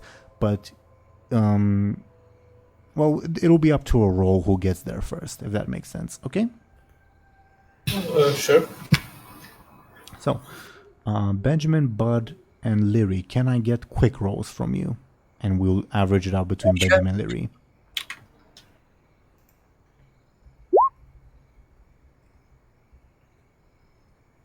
Okay, so Benjamin and Lyri, you make your way there before Buhd and the different guards. Yeah, you make your way up the Griffin Roost with this wild hammer lady. She says, "Silver's a real beaut. Have any of you ever ridden a griffin before?" Only as a passenger. She turns to you, Lyri. Well, that might be a little bit difficult. Are you feeling sick, lass? A bit. All right. I'll ride up front, guide the reins. Then you'll sit behind me, lass, and you, human, you'll sit at the back. You'll sort of make sure that she doesn't fall off. All right. Right. Should I take a bucket for her? Oh no, she can puke in the forest for all I care. Maybe it'll fall on someone. That'll be funny. Well, or flying, I'm kinda scared it flies on my face. You try puking in a bucket while you're holding on with both arms to a griffin. Fair enough. Okay. Yeah. And meanwhile, Buhd, you also reach the ramp leading to the Griffin Roost as other guards move to block entrance. The guards the city guards say, no entry, city's under lockdown, and the royal guards who are with you, we are under official orders from the king himself. We have business there, you let us pass. And the guards shift, but they will let you pass. Do you continue onwards? Yep. Okay. So at this point, Benjamin and Lyri, you come to the Griffin Roost, where there's a variety of griffins and riders and people booking passage, and you go to a specific roost and you begin. She takes out a bigger saddle to for you guys to sit in, and she starts making the preparations to start lifting off. You will notice Buhd and his guards entering the Griffin Roost. Can I get sneaky rolls from you, Lyri and Benjamin? We'll take the average, and we'll compare that with Buhd's. Careful.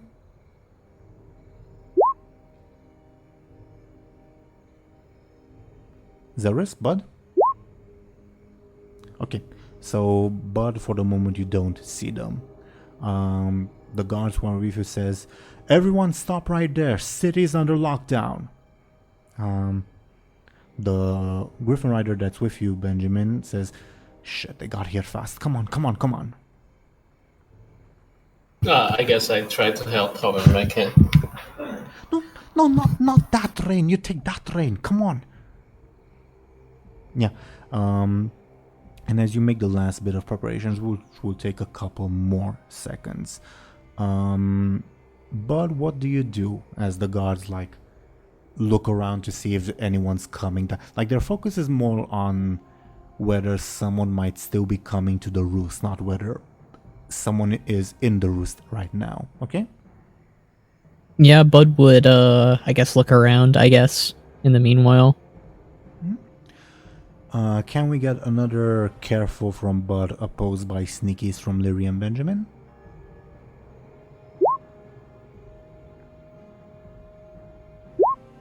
Oh god. 10 more than both of you? Well, That is, yep. At this point, Benjamin and Lyri, sorry, you finish with your preparations. The griffin is ready. Do you climb on? Yep. Lyri kind of limply throws herself on. Again, the passenger order the dwarf requested is dwarf, Lyri, Benjamin. You guys are respecting that, right? Mm-hmm. Okay. Yeah, you climb on, and the griffin takes flight. But you see a griffin take flight, and I'm guessing it would probably be obvious that you see a pale elf and a dark-haired human and a tiny dwarf. Not tiny, but you get what I mean. Flying on this griffin. Oh, there they are. They're leaving. Shit, we were too late. The guards don't know where you would be going, actually. Okay. What will happen above board? These guards will like begin to scramble and like they will like assemble a force of griffin riders to follow Benjamin and Lyri, but that will take a little bit of time, so you have a bit of a headway. While that happens, Bladebeard, you are being led by this person into the more rundown section of the old town. Do you continue following? Yeah. Okay. Yeah. You reach what looks to be like an abandoned tavern, and let me look up something. While I do this, you recognize the place from whatchamacallit, the description that Benjamin gave you. Okay. Yeah. Give me a second, because I have to find a specific note that I misplaced, and that is my bad. Okay, basically, I found it. The guy will knock on the door, and what will happen is it's basically a passworded door. Like, he knocks on the door, you hear a question from inside, he responds with a question, etc. Do you bother to listen into this password? Yeah, I was about to say, can I try to remember it? Give me a careful difficulty too. Whoa. Okay. Would you like me to DM you this password, or would you like to have it out in the open? Up to you. Out in the open, I mean, unless it's like, unless you like don't wanna. No. Don't want other players to know. No. That's why I left it up to you. It's perfectly fine. So yeah, let everyone know what it is. So, someone asks from the inside. You don't recognize the voice. What do you need? The nobleman responds with, a garden and a library. Someone asks from the inside, bringing up past troubles again? And the nobleman replies, a sweet memory. And the door will open as you will be greeted by, actually I forgot to prepare that token, but it's basically like one of the agent people, like one of the generic NPCs.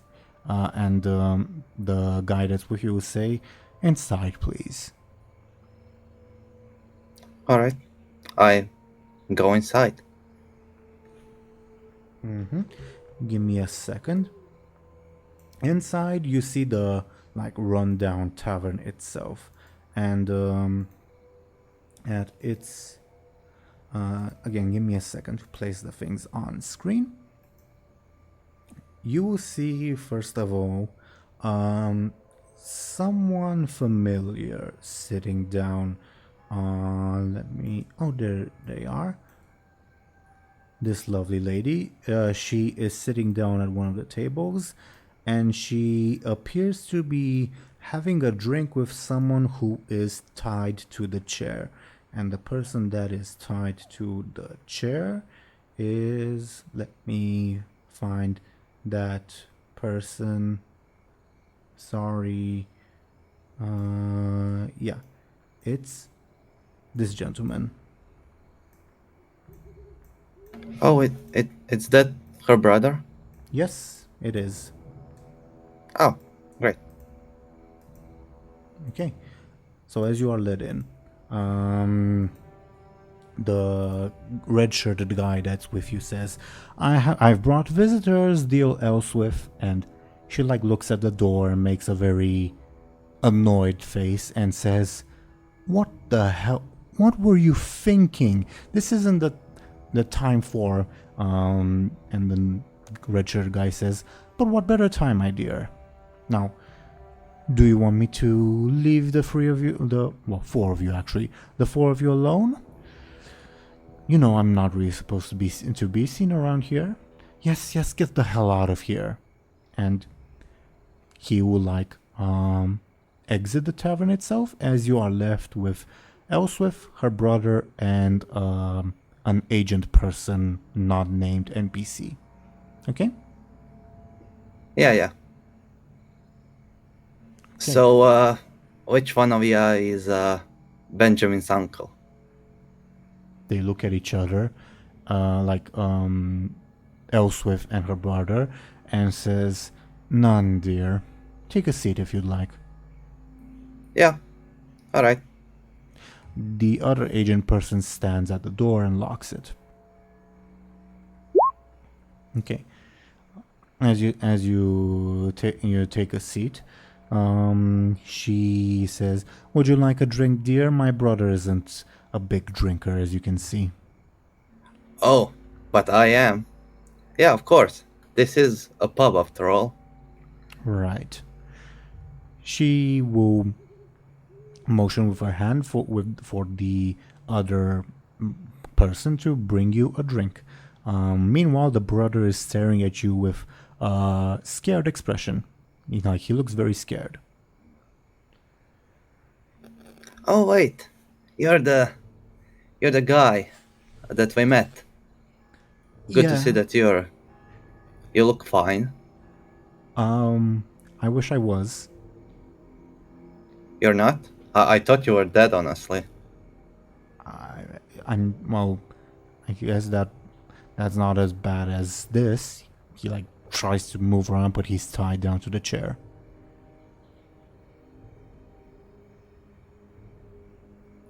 That was very, very sloppy of you, says Elswith. Oh, who? Me? Of course I'm talking about you. And your friends, of course. What were you thinking, assaulting a nobleman? Oh, I was just there to watch. I didn't do anything. Where are your friends? I don't know. They flew away.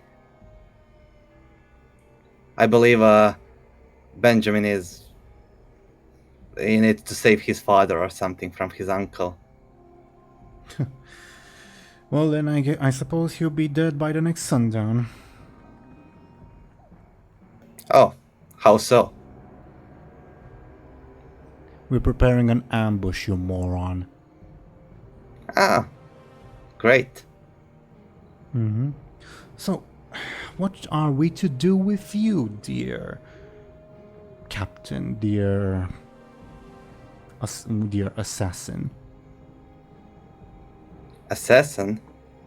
I told you I didn't do anything. I was there just to watch. I actually called the wizard to get to save your brother.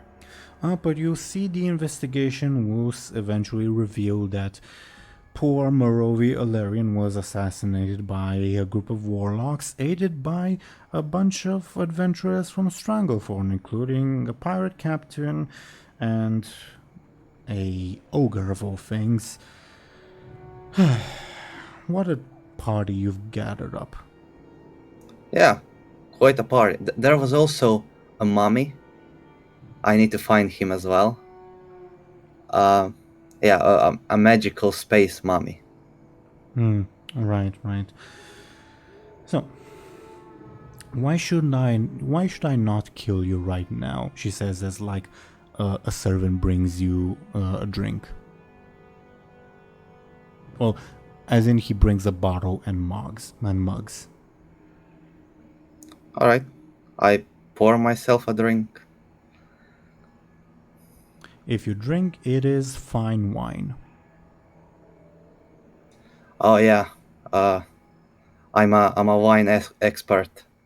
I can clearly tell that this is red. Quite.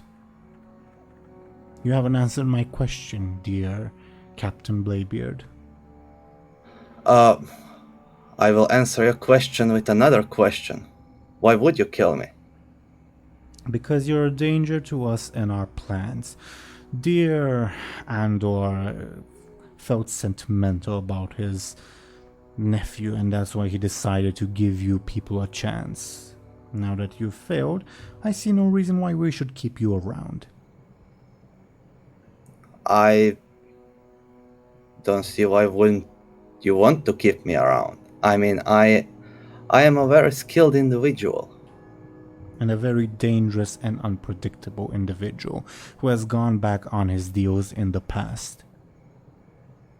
When I don't feel like people are useful to me anymore, I betray them.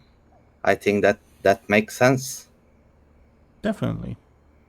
So again, why should we keep you around? Because I'm still useful. How so?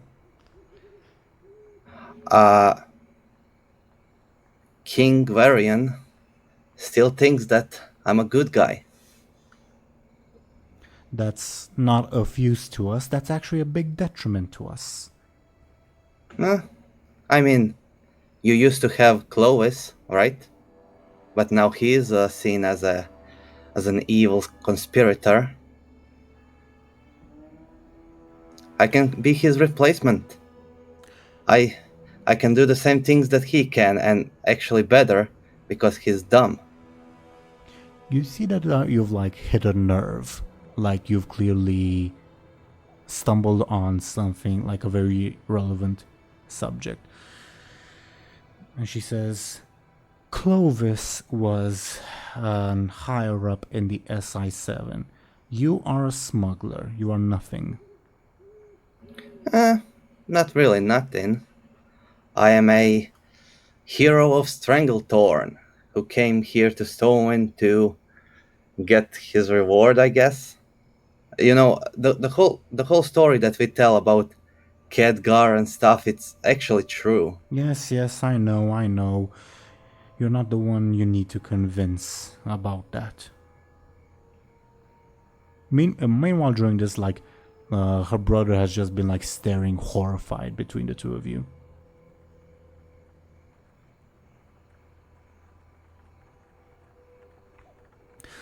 So what happens now, Captain Bladebeard?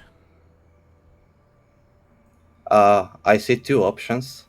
I either walk away and I never see you punks again, or we work together and clear this mess that none of us really wanted.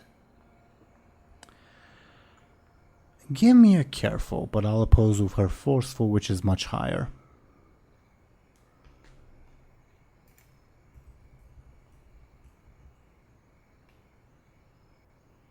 Oh. I can't even... Nope. Alright. Or I plant this dagger in you and, well, He'll just be another corpse found in Stormwind's canals. Too rotten away to be recognized by that point. Well, She plays with a dagger. I mean, you're free to try. I wouldn't recommend it. I killed much more skilled people than you.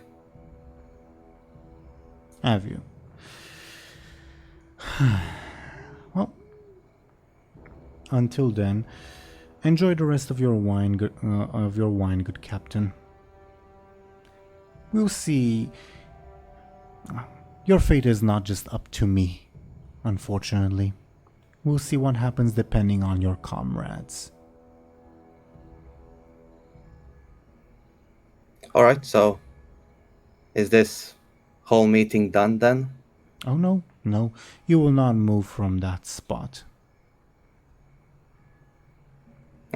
Sure. Okay. Meanwhile, Can I try to learn one of her aspects?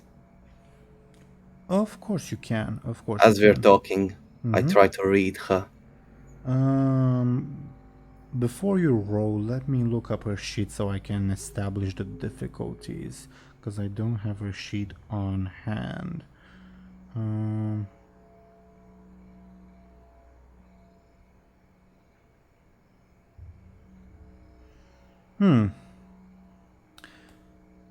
It would be obviously a careful roll. Difficulty. Oh, actually 0 to learn her tertiary. Difficulty 6 to learn her trouble. And difficulty 4 to learn her high concept. Okay? Alright. 2. So, her tertiary. wait, Unless you want to spend fate points, of course. yeah, you said 4 for her high concept. And 6 for her trouble. I actually, yeah, I'll spend 1 fate point for, to invoke the I can read people, aspect. And what else can I, wait. What else would I've sailed all over the world help in this? How? Well, by sailing all over the world, I met all kinds of people. And it's hard because I don't know what I'm gonna get. I don't know what I'm looking for. Sure. I think that works. Great. That works. Let me type it down and then I will explain, okay? Alright.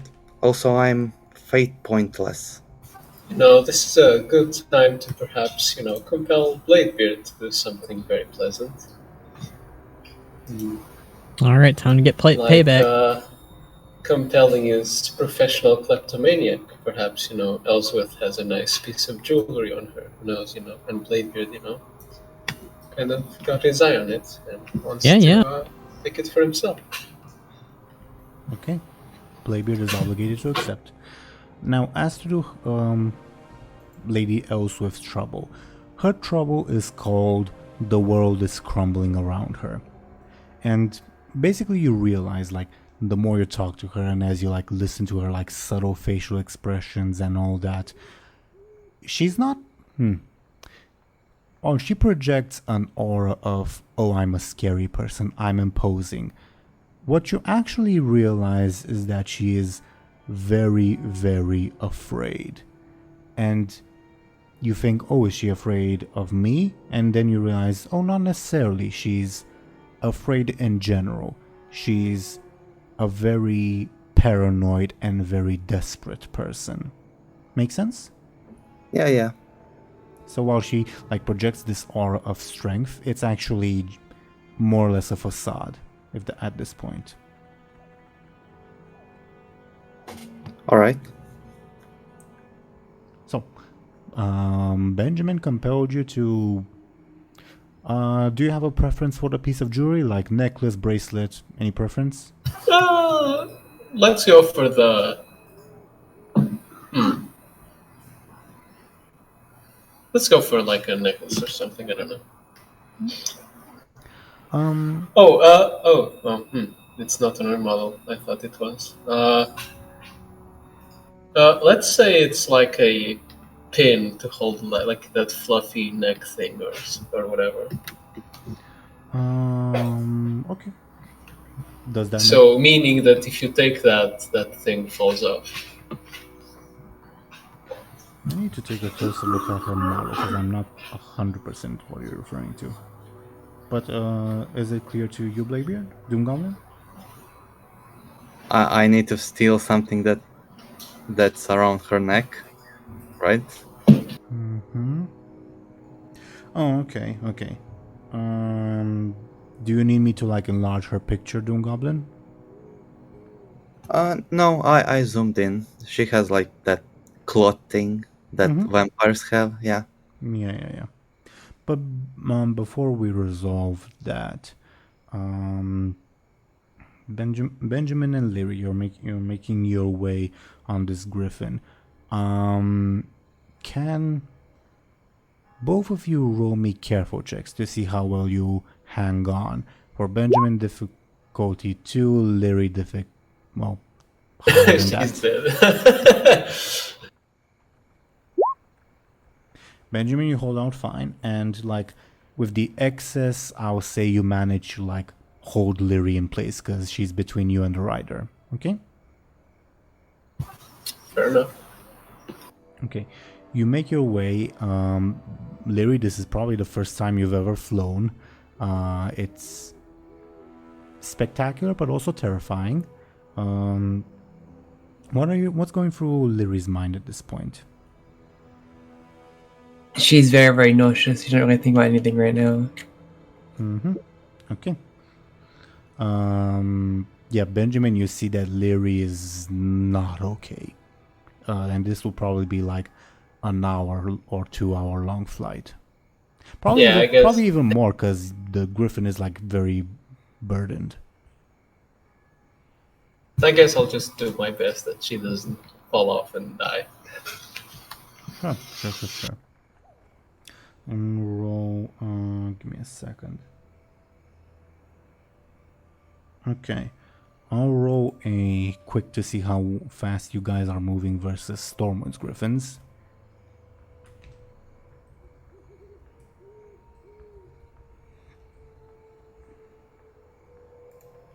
Still a bit faster, despite the heavy load. Okay. Meanwhile, while this is happening, Buhd, you've just seen your friends fly off. Also, like one of those friends is a red-haired dwarf, which might be mistaken for Bladebeard. Who knows? What's up?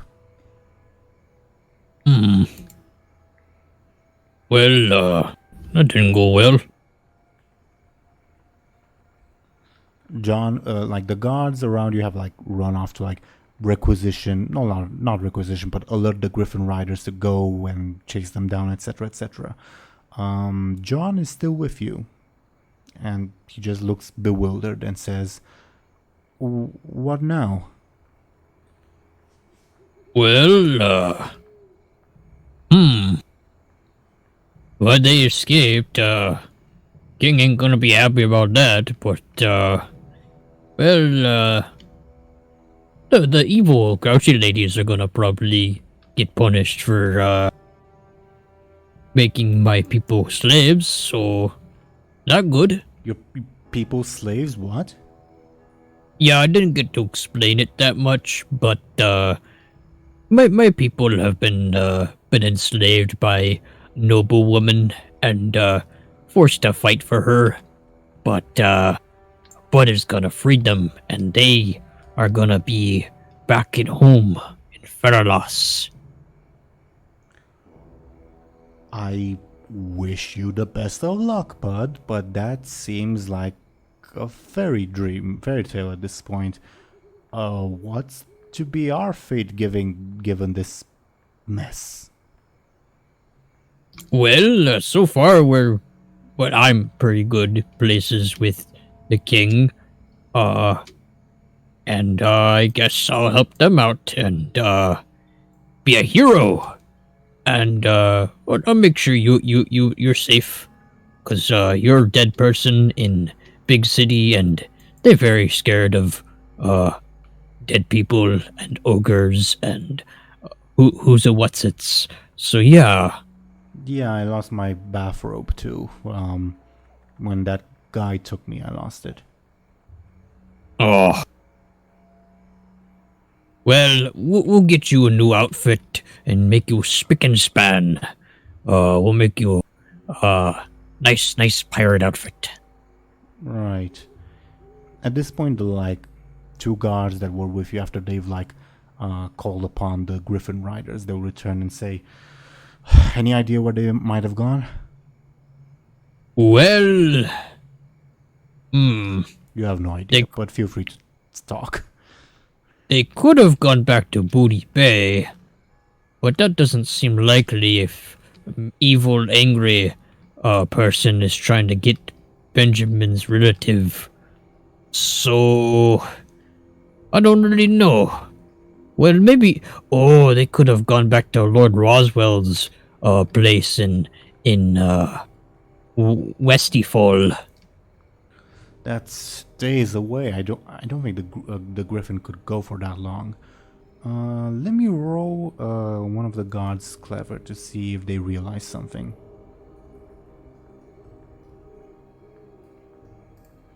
Wait, you said relative. That's actually a good idea. We should check the Stormwind's records and see if this Benjamin has any relatives. Oh, yeah, he probably does.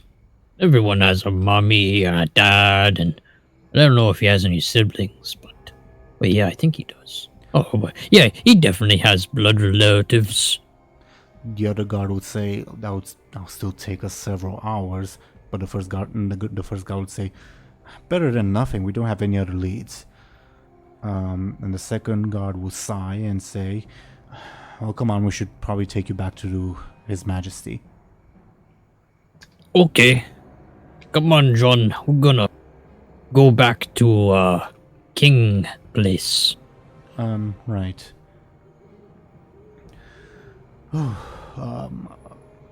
Honestly, thank you again, Bud. I'm honestly glad to see you. Oh, I'm glad to see you too, friend. Let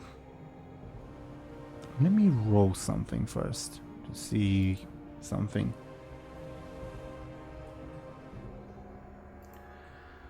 So the captain is with Benjamin and Lady Lyri, just riding off that into the sunset. When we're stuck in Stormwind. Yeah, I've been left up behind a lot lately, but it's okay. I'll work it out with them. Well, we'll find a way to make it through this, I'm sure. Yeah, I think we'll meet up with them again, and well, hopefully we'll leave city soon. A lot of things happen in this place. No, not Bud, my bad. Benjamin, no, actually, I'm a fucking moron. I'm rolling something to see, like, if the guards, like, not the guards, Stormwind's Griffins gain on you or not. Before I roll for this Griffin lady, do you do anything to, like, assist her or not? I mean, is there anything I can do? If anything, you're more assisting the pursuers, but let's see.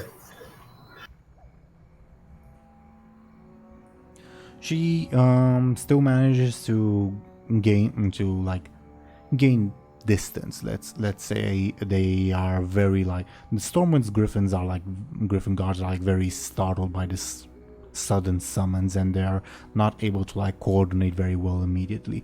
If you were to look back, Benjamin and Lyri, you would see them like scrambling and flying in random directions. They at this point, like one more roll and you will completely lose them, if that makes sense. But while that happens, Benjamin and Lyri, can I get another careful check from the both of you? Oh god. Lyri, you Should use a fate point. Or you're gonna die, I guess. also that. Do you use a fate point, I guess? No. Okay. You're not able to hold in the contents of your stomach. What do you do? I guess I just kind of lean off to the side of the griffin and go limp and try and let it all out, I guess. Benjamin, can I get another careful check? Because Lyri's going limp and like barely holding on to like try to catch her. You do. Okay. Yeah, she lets loose. Lyri, can I get her careful to see if you get some on Benjamin, I guess? You get some on Benjamin. I knew it. That will happen with first-time flyers. Hang on tight.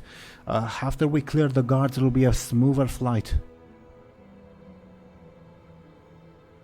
You know how when you see someone else vomiting, I think Benjamin should also like roll after seeing Lyri.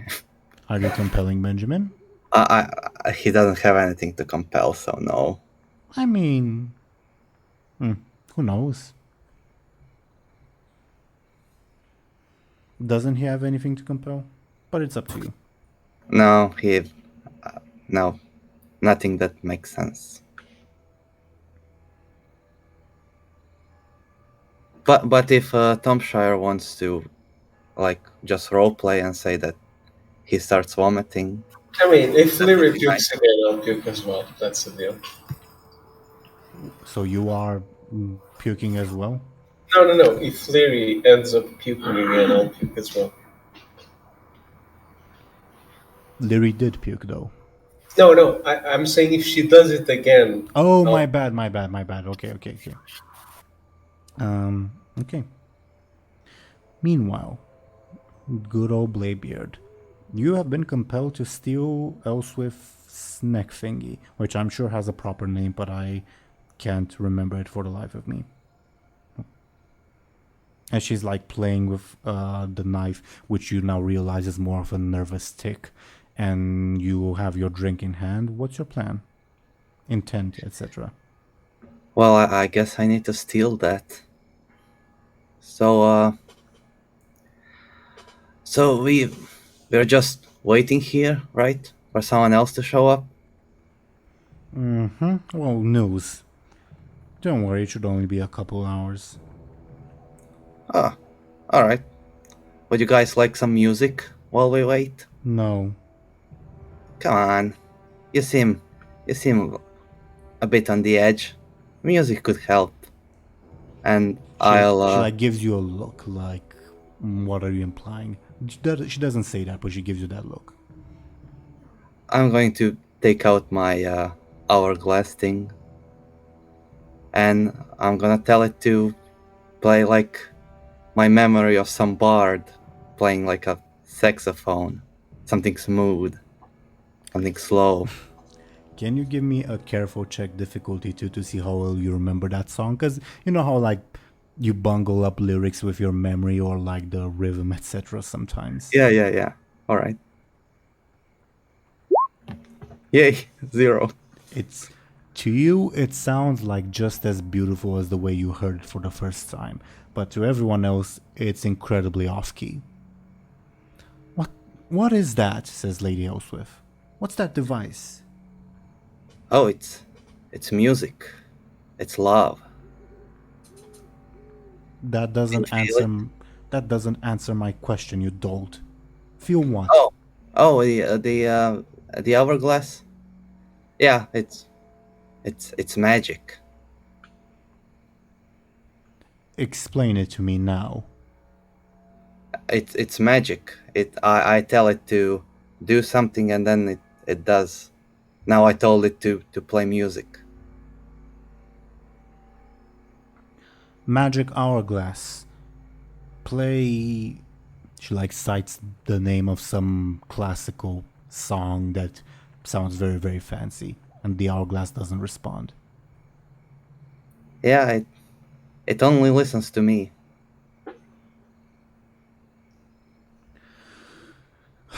Then please stop that infernal blaring. That melody is awful. Alright, I might have something better. I'll try to. Bladebeard wouldn't know any classical classical musics. I mean, he might, but he wouldn't know them well. Yeah, let's just say some like classic tavern bard with the guitar thing. Can you give me another careful to see how you remember that? Yeah, a Better, bit but better. still not there. Like, there's a few notes that are off key, and like, to you it makes perfect sense, but to everyone else it's like a record scratch at random points. Ugh, says Morovi. You know, sis, shut up.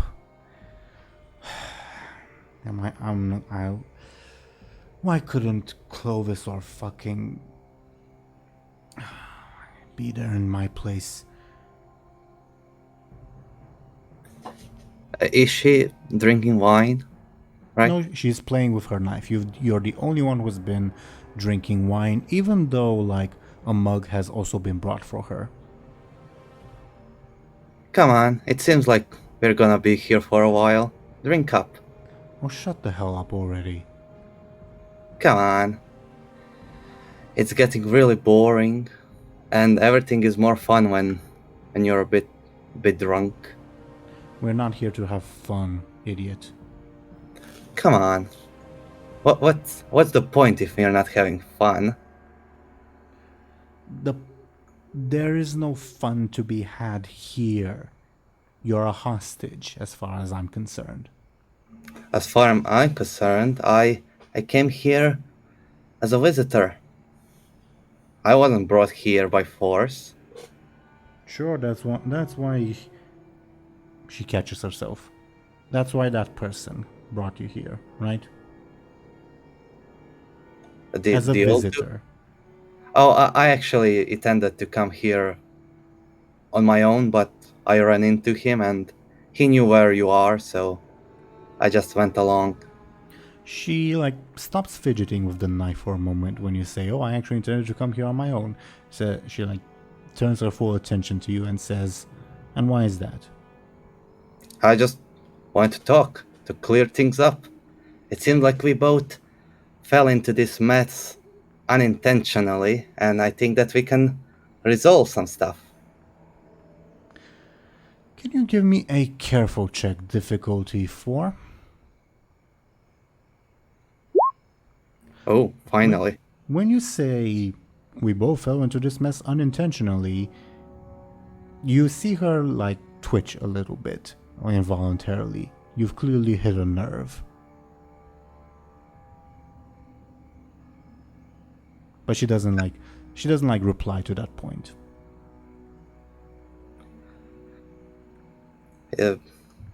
You seem surprised. What? No. I'm surprised about what? No. Nothing. Look, as far as I'm concerned, the best case situation would be for you to end up in a ditch somewhere. I don't want to talk to you, but some of my associates think you can be useful, so depending on what happens with your companions, that will decide your fate, I suppose, as far as I'm concerned. You clearly see that you've like flustered her with your comment a little bit. All right.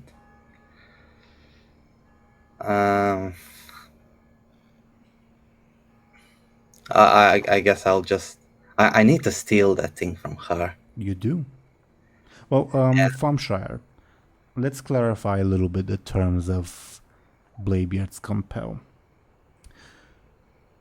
What's the like time limit for this compel? Like, Is it still ASAP? Is it like still eventually? I mean, as long as it's like within this like little bit with Bladebeard, that's fine by me. What I'm mostly asking is, hypothetically, I'm not saying this is what DoomGoblin will do, this is just a hypothetical. Let's say Bladebeard were to wait for like the whole conclusion of like you guys and whatever ambush is going to happen, like Bladebeard is going to wait for that. Would that satisfy the terms of your compel, or should the theft happen before that? I mean, is that this session? I just Probably mean as not. long as it's this session. It's fine. So basically, I need to do it now. More or less. I don't have any clever plan how to do it. She obviously doesn't like me. Can't get around her neck in a natural way. How about we play some cards or dice as we wait? Are you serious? Yeah. What are we gonna do? Stare at each other? I mean, Merovi says, I would like to play Shut the Hell Up already. You've caused enough trouble for us. Captain Bladebeard, I'm not interested in playing dice with you. Frankly, I'd sooner ram this in your neck than listen to another word from your stupid mouth. She like indicates the dagger.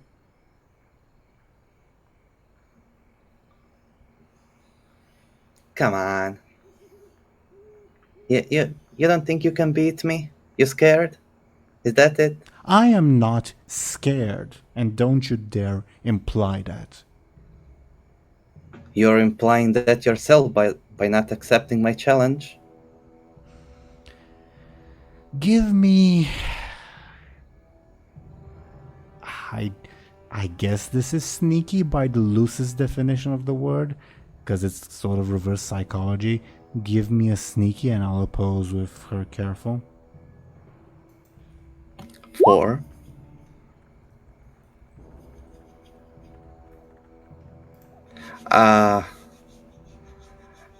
Should I spend a fate point so I can... You also have a do free something? invoke on The World is Crumbling.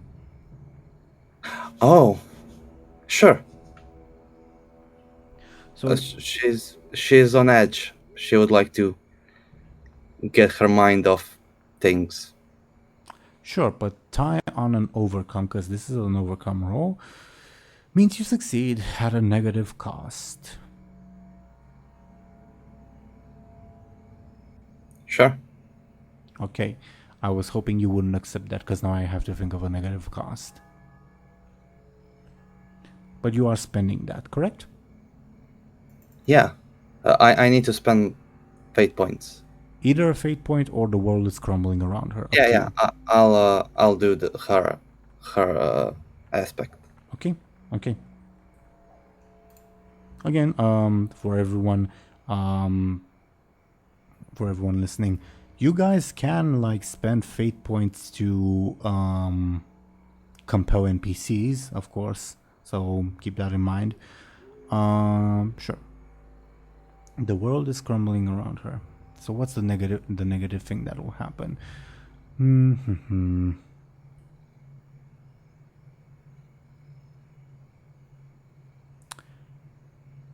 How about while this is happening, while she considers your offer, and she will accept your offer, but the hourglass probably like responds to like a memory that's passing through your mind, DoomGoblin Bladebeard. Something probably embarrassing. Do you have anything in mind? Yeah. The dick shaving on the back, please. But how? It needs to be something that makes sound. I mean, you can also the hourglass also projects images.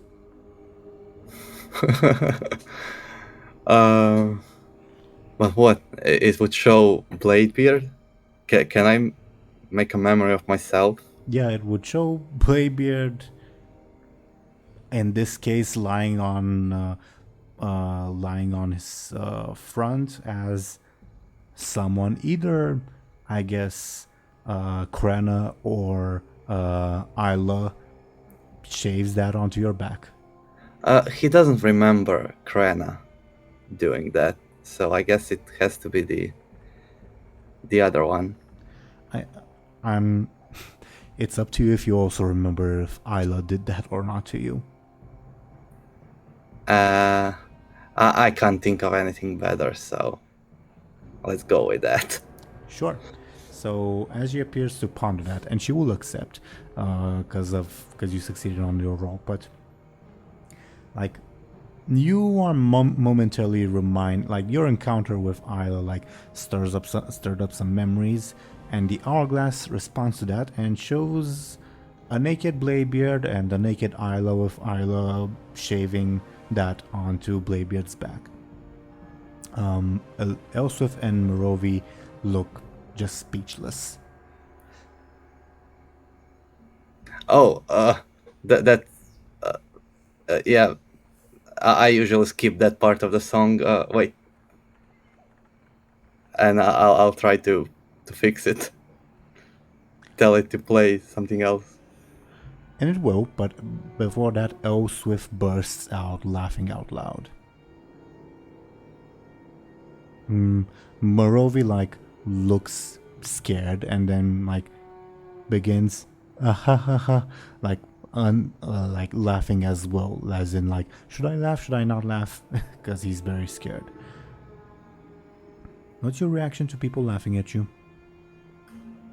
He looks kind of embarrassed, but he likes when people are having fun, even if it's on his at his expense. Yeah, that. Very well, Captain Bladebeard. An appreciation for the laugh. Sure, we can play a game. All right. I'll just turn off the hourglass. It's broken, obviously. Good. So, what should we play for?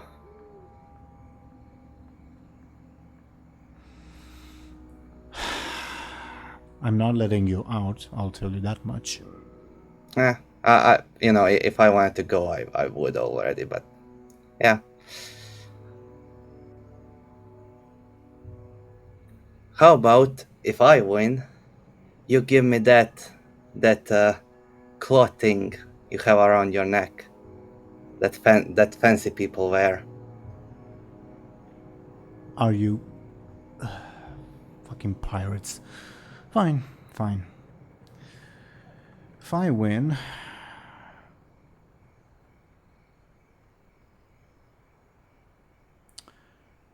let me think of something specific.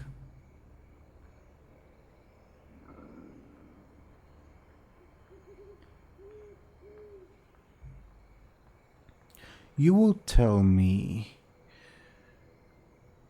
where... You will tell me where you found her. The dwarf woman? No, not her. The one who took your ship from you. Oh. Alright. Sure. Okay. Above board, DoomGoblin. Are we playing another dice game, or are we just simplifying it? Up to you. Yeah, let's simplify. Wait. Her care. What would we roll? Her careful is pretty big, right? It's +6. Well, if it's just a simple dice game simplified, we just roll a d20 and see which is highest. If you plan to cheat, I would ask you to roll sneaky versus her careful, yes. I already used my stunt today, so I can't lie.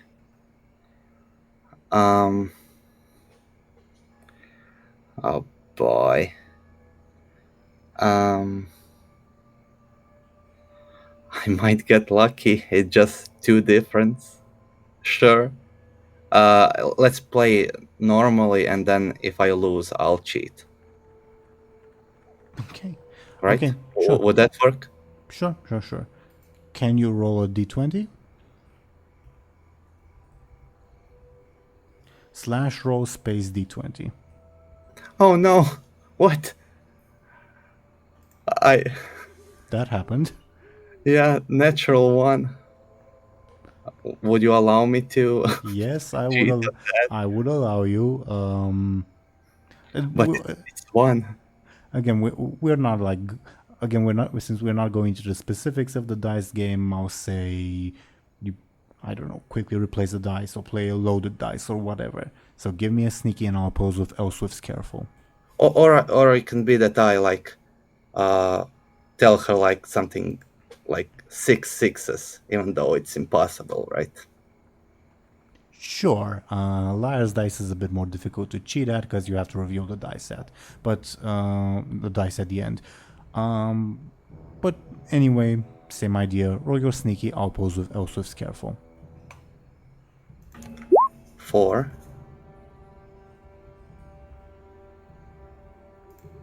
Oh boy, I can't even involve. Oh, actually, wait. If I would reroll, maybe I need to get. What do I need to get? 3 pluses or 2 pluses, right? 3 pluses to beat ace, to reach a 7. 4 pluses to beat it. That natural 1 was amazing. Yeah.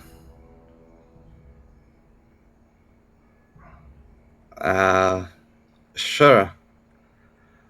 I'll invoke Pirate Captain.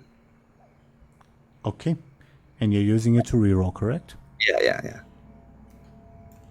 Bear in mind that if you lose by a bigger margin, something negative will happen.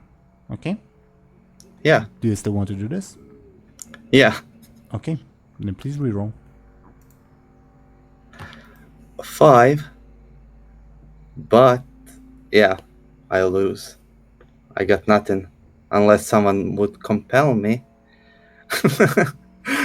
Like in the last episode with Benjamin. Although this is much more less serious. Well, does anyone attempt to compel Bladebeard to improve his roll, or shall we go on with the failure? I don't think I have any ideas in particular. Bladebeard, you probably try to replace one of the dice with something, and she sees that. Roll me a quick.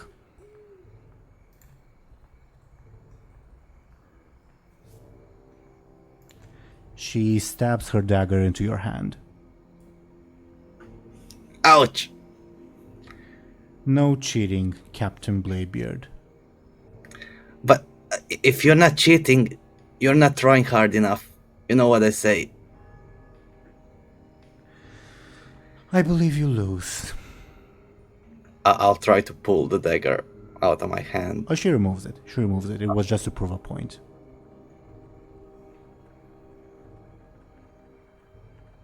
Yeah, I guess I lose. So? She looks at you expectantly.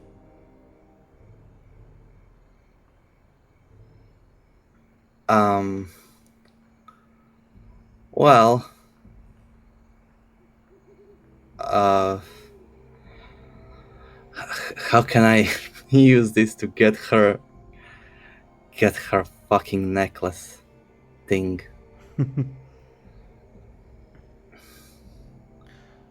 Alright.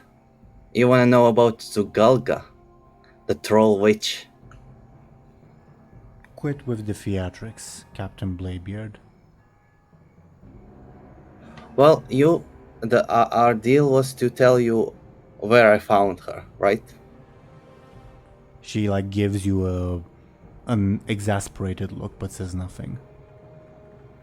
Alright. I found her in the middle of fucking nowhere. On a was it deserted island or a shipwreck? Deserted island. On a deserted island in somewhere near Easter Kingdom's southern parts. More specific, Captain Bladebeard. You're an experienced sailor. You should remember your position according to the stars, the maps, the charts. Coordinates, if you will. Fine.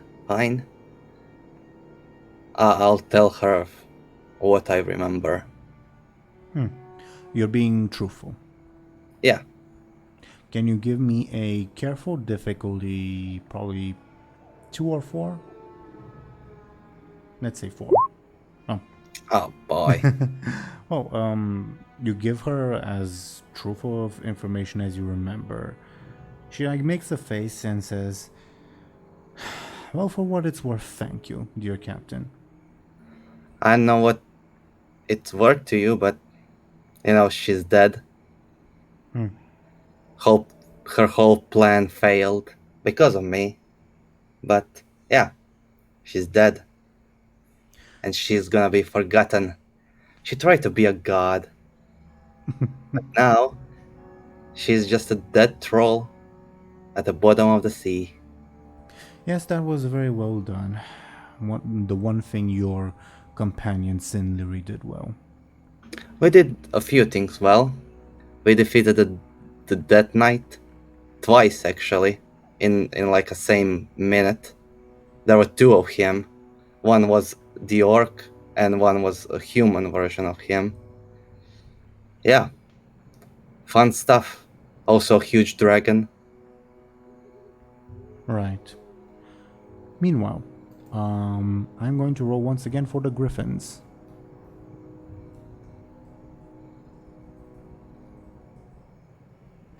Okay, apparently you're in the clear. But Benjamin and Lyri, can I get another careful check from both of you to see how will you hang on? Lyri's about to fall. Oh god.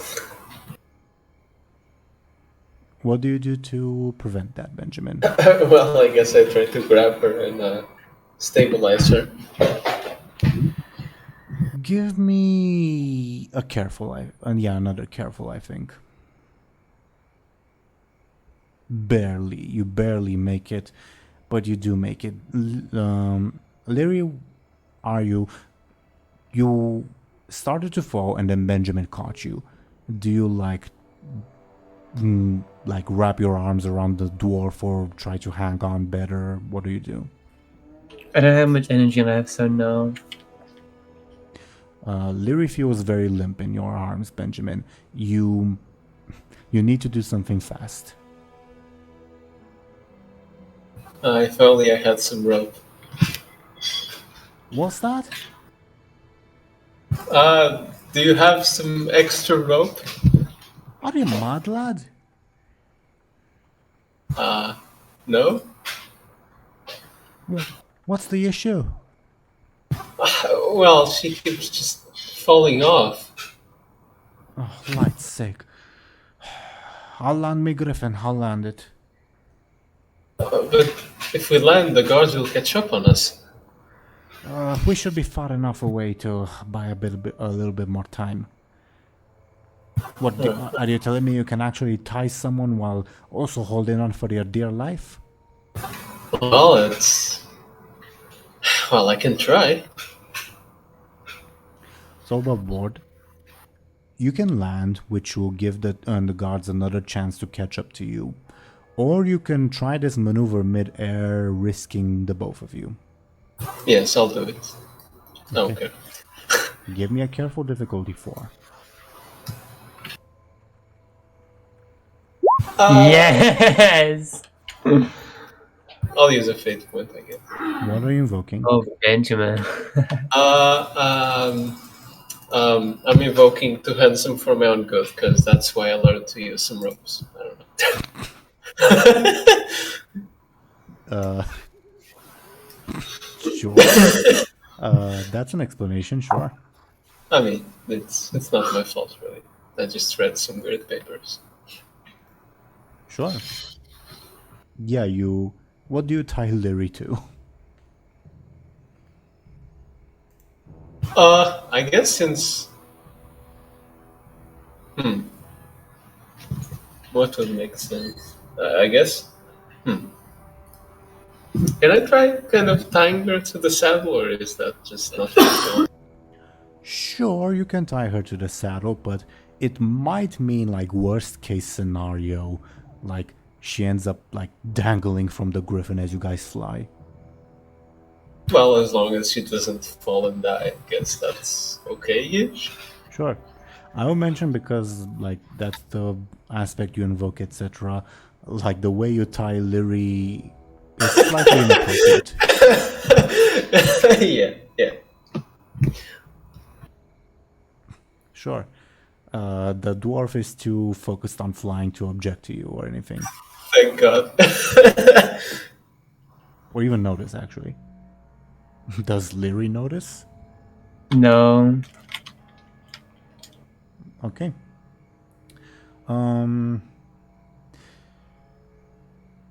Let's check. From this point on, like it'll be a smoother ride. You won't need to like make the careful checks anymore to see if you stay on or not. But Benjamin, can you give me a careful to see the sturdiness of this thing you're doing? Sure. It's very sturdy, Yeah, it's apparently. actually pretty sturdy. Yeah. To anyone looking, it like when Lyri will dismount, you look like her dominatrix, but Oh God. but at least she's secure and she won't be dangling from the griffin or anything. Okay. Meanwhile, Buhd, are you still with us, Skoll? Yep. Mm-hmm. You are being led back to Stormwind Keep. Do you object in any way along the way? I do not.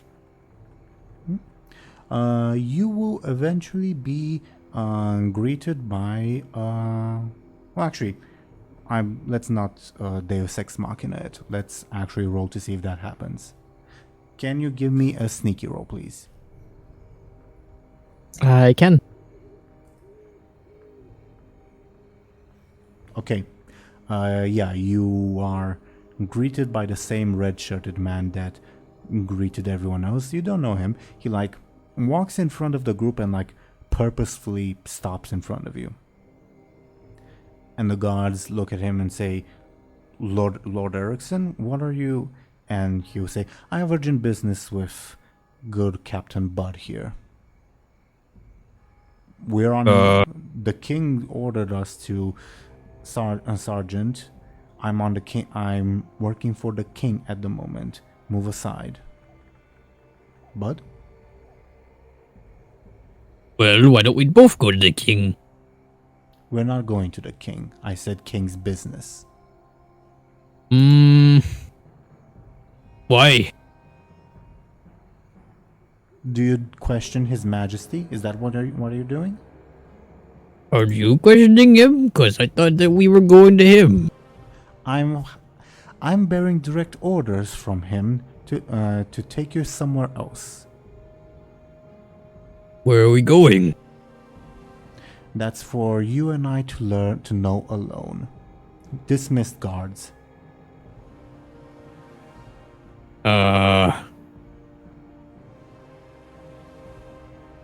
Well, I think we should go talk with the king. Can you give me a careful, and I'll oppose with this guy's careful to see who the guards listen to? Yeah.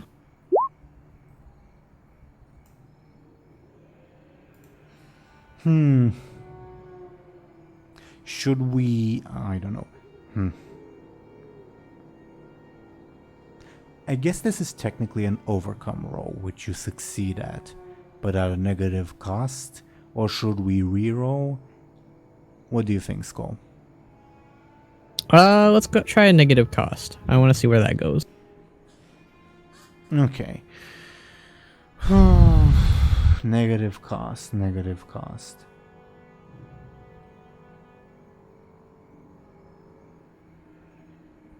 I'm genuinely having trouble thinking of a negative cost at the moment.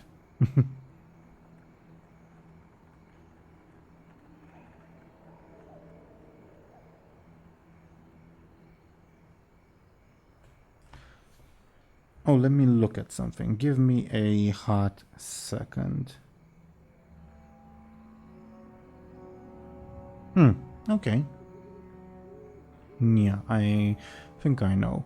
Yeah, from like the other side of the canals, you will hear a voice, the voice of a gnome lady say, "Husband's friends there."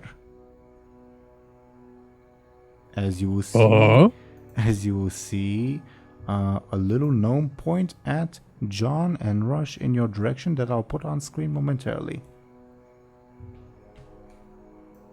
Who that?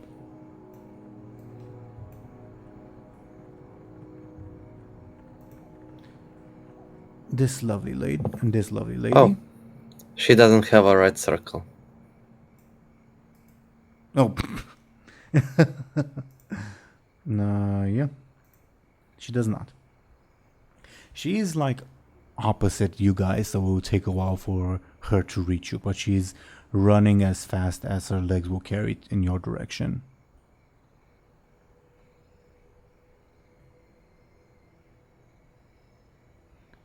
"What's that about?" says one of the guards. The other guard says, "Oh, never mind. Look, Lord Erickson, we'll have to take this somewhere. We're under direct orders from His Majesty." "Very well, Sergeant. And he will allow you to pass." Bye-bye. Yeah, I was thinking if he was going to do something, but no, he'll just allow you to pass. Okay. Meanwhile, Bladebeard, and I think this will be the last thing we do before we end the session. You still have to steal that necklace thing. Yeah, somehow. I know. I can't think of anything else but to just try to quickly grab it from her neck and start running.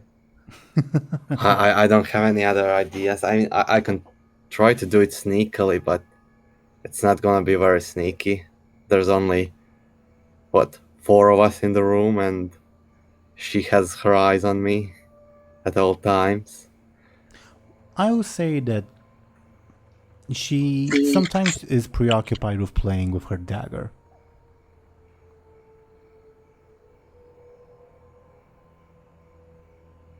Again, more of a nervous stick than anything. Can we say that Bladebeard, just as he's retelling the first season, very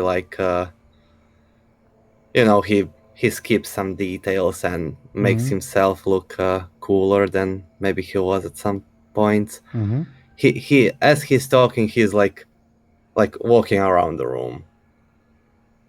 If you are walking around the room, she will keep her eyes on you. Yeah. But at some point, he'll try to get behind her as What he's are you talking. doing? Oh, nothing. Just walking around. I like to walk and talk. You know, I really don't like Stay sitting where I too can much. see you. Sure. I'm gonna as I'm behind her, I don't know, pet her shoulder, playfully, and at the same time try to steal the thing. Give me a quick, and I'll oppose with her quick. Can I try to do it sneakily? Sure, it's a worse stat for you, but that's why I said quick, but sure, do it sneakily. I got +2. Okay. So it's The same stat. it's Fair it's enough. the same. It's the same. I'll try to do it sneakily anyway. Alright? Sure, then I'll oppose with her careful, which is slightly lower. 7. Yeah, you nab that thing from her, but it's not subtle what you're doing. Like, you will alert her to that. Alright. What does that mean? As in, she notices you doing it, so she'll like rise up from her chair and prepare to fight you, basically. You have that thing, like you succeed in stealing that, but now she is hostile to you, like directly. Oh, yeah. What's going on? No touching? Alright. I won't do it again. Well, you do steal that thing from her and you have it in your hand. I quickly pocket it. Yeah. I hide And it. she will lunge at you and we will resolve that conflict next time, I think. Great. Awesome. Good ending, everyone. Yeah. All right. Amazing compel. That was a very good one, Thompshire, on that note. I needed my revenge. What? I wonder. I mean, I was the one who compelled that embarrassing thing, not DoomGoblin. No. But I'm pretty sure, like a few sessions before that, you made the meme. I'm pretty sure as well, but I honestly can't remember.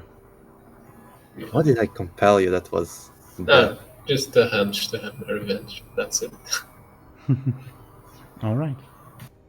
Well, revenge is served. What are your thoughts on today's session, everyone? It was a lot of fun. I'm just glad I got to use the ropes. That's all. You glad? Yeah. Phrasing. Interesting 'Cause choice of words. I had to use that knowledge for something. That's all. I guess that's fair. Oh god. Uh, I just hope we don't land like in the middle of the village or whatever. Otherwise, that's gonna be very awkward. to be fair, it is evening going towards nighttime, so you won't exactly be visible. Well, that's good then. But it is like you. This is definitely like the 18+ section of the future machinima, where like you're holding on to her, and the tighter you hold, the tighter the squeezing happens. Fun stuff.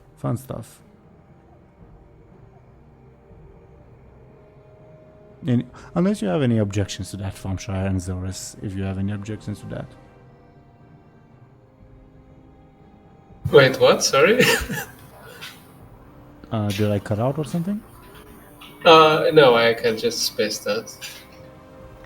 Unless you or Zelris have any objections to the way Lyri is tied up by Benjamin at this point. Oh no, No. that was totally my objective. Like, I mean, Your objective? Yo, what? yeah, my words didn't come out the way I wanted it. I just mean that, Sweet like, home Alabama. Sweet home Alabama. you know what I mean. Come on. Oh, I know what you mean. I'm sorry. Oh, it's too easy. Fun stuff. Okay.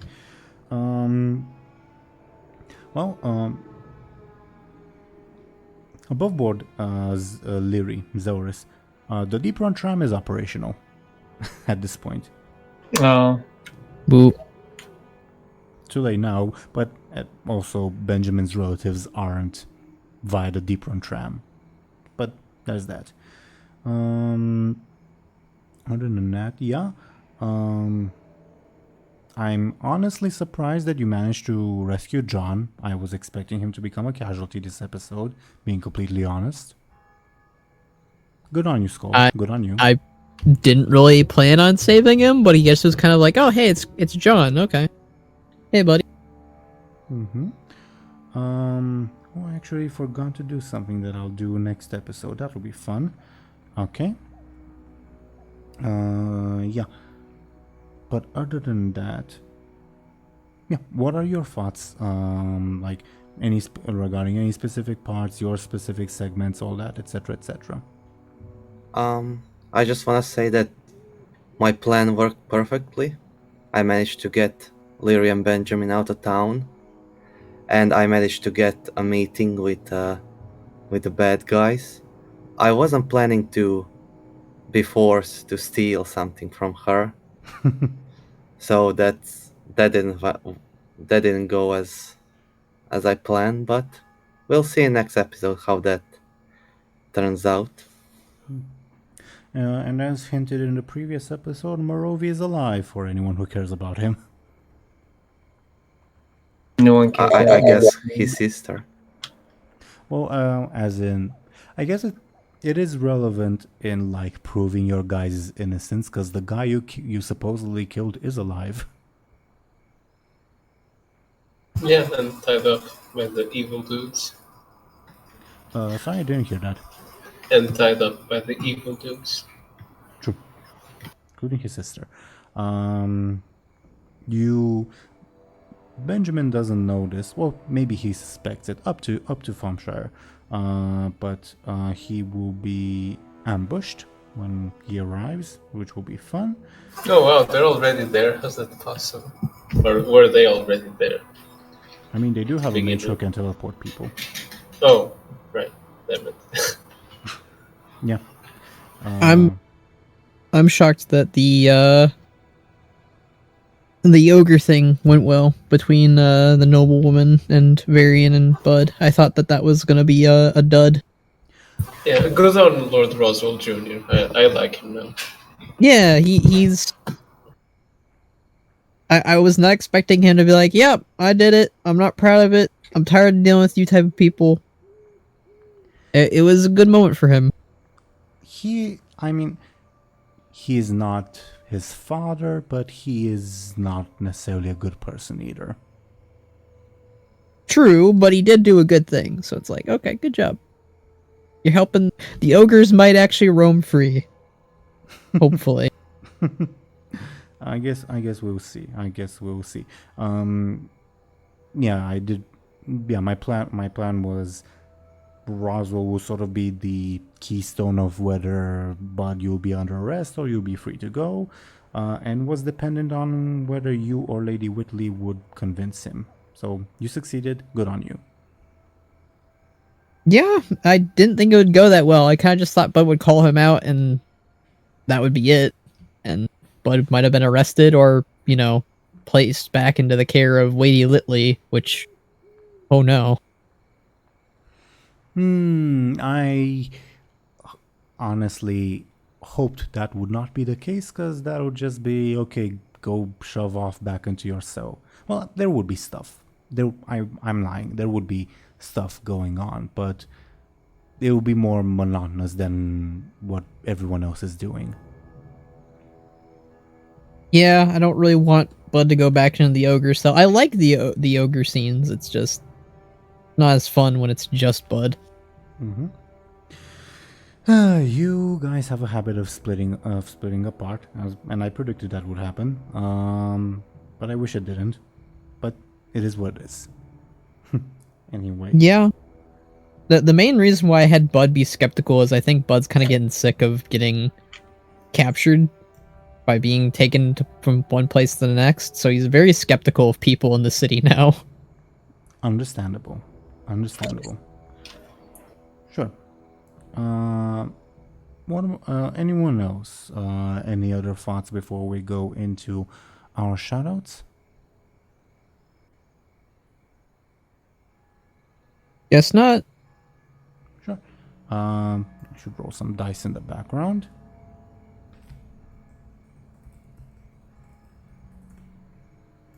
Okay.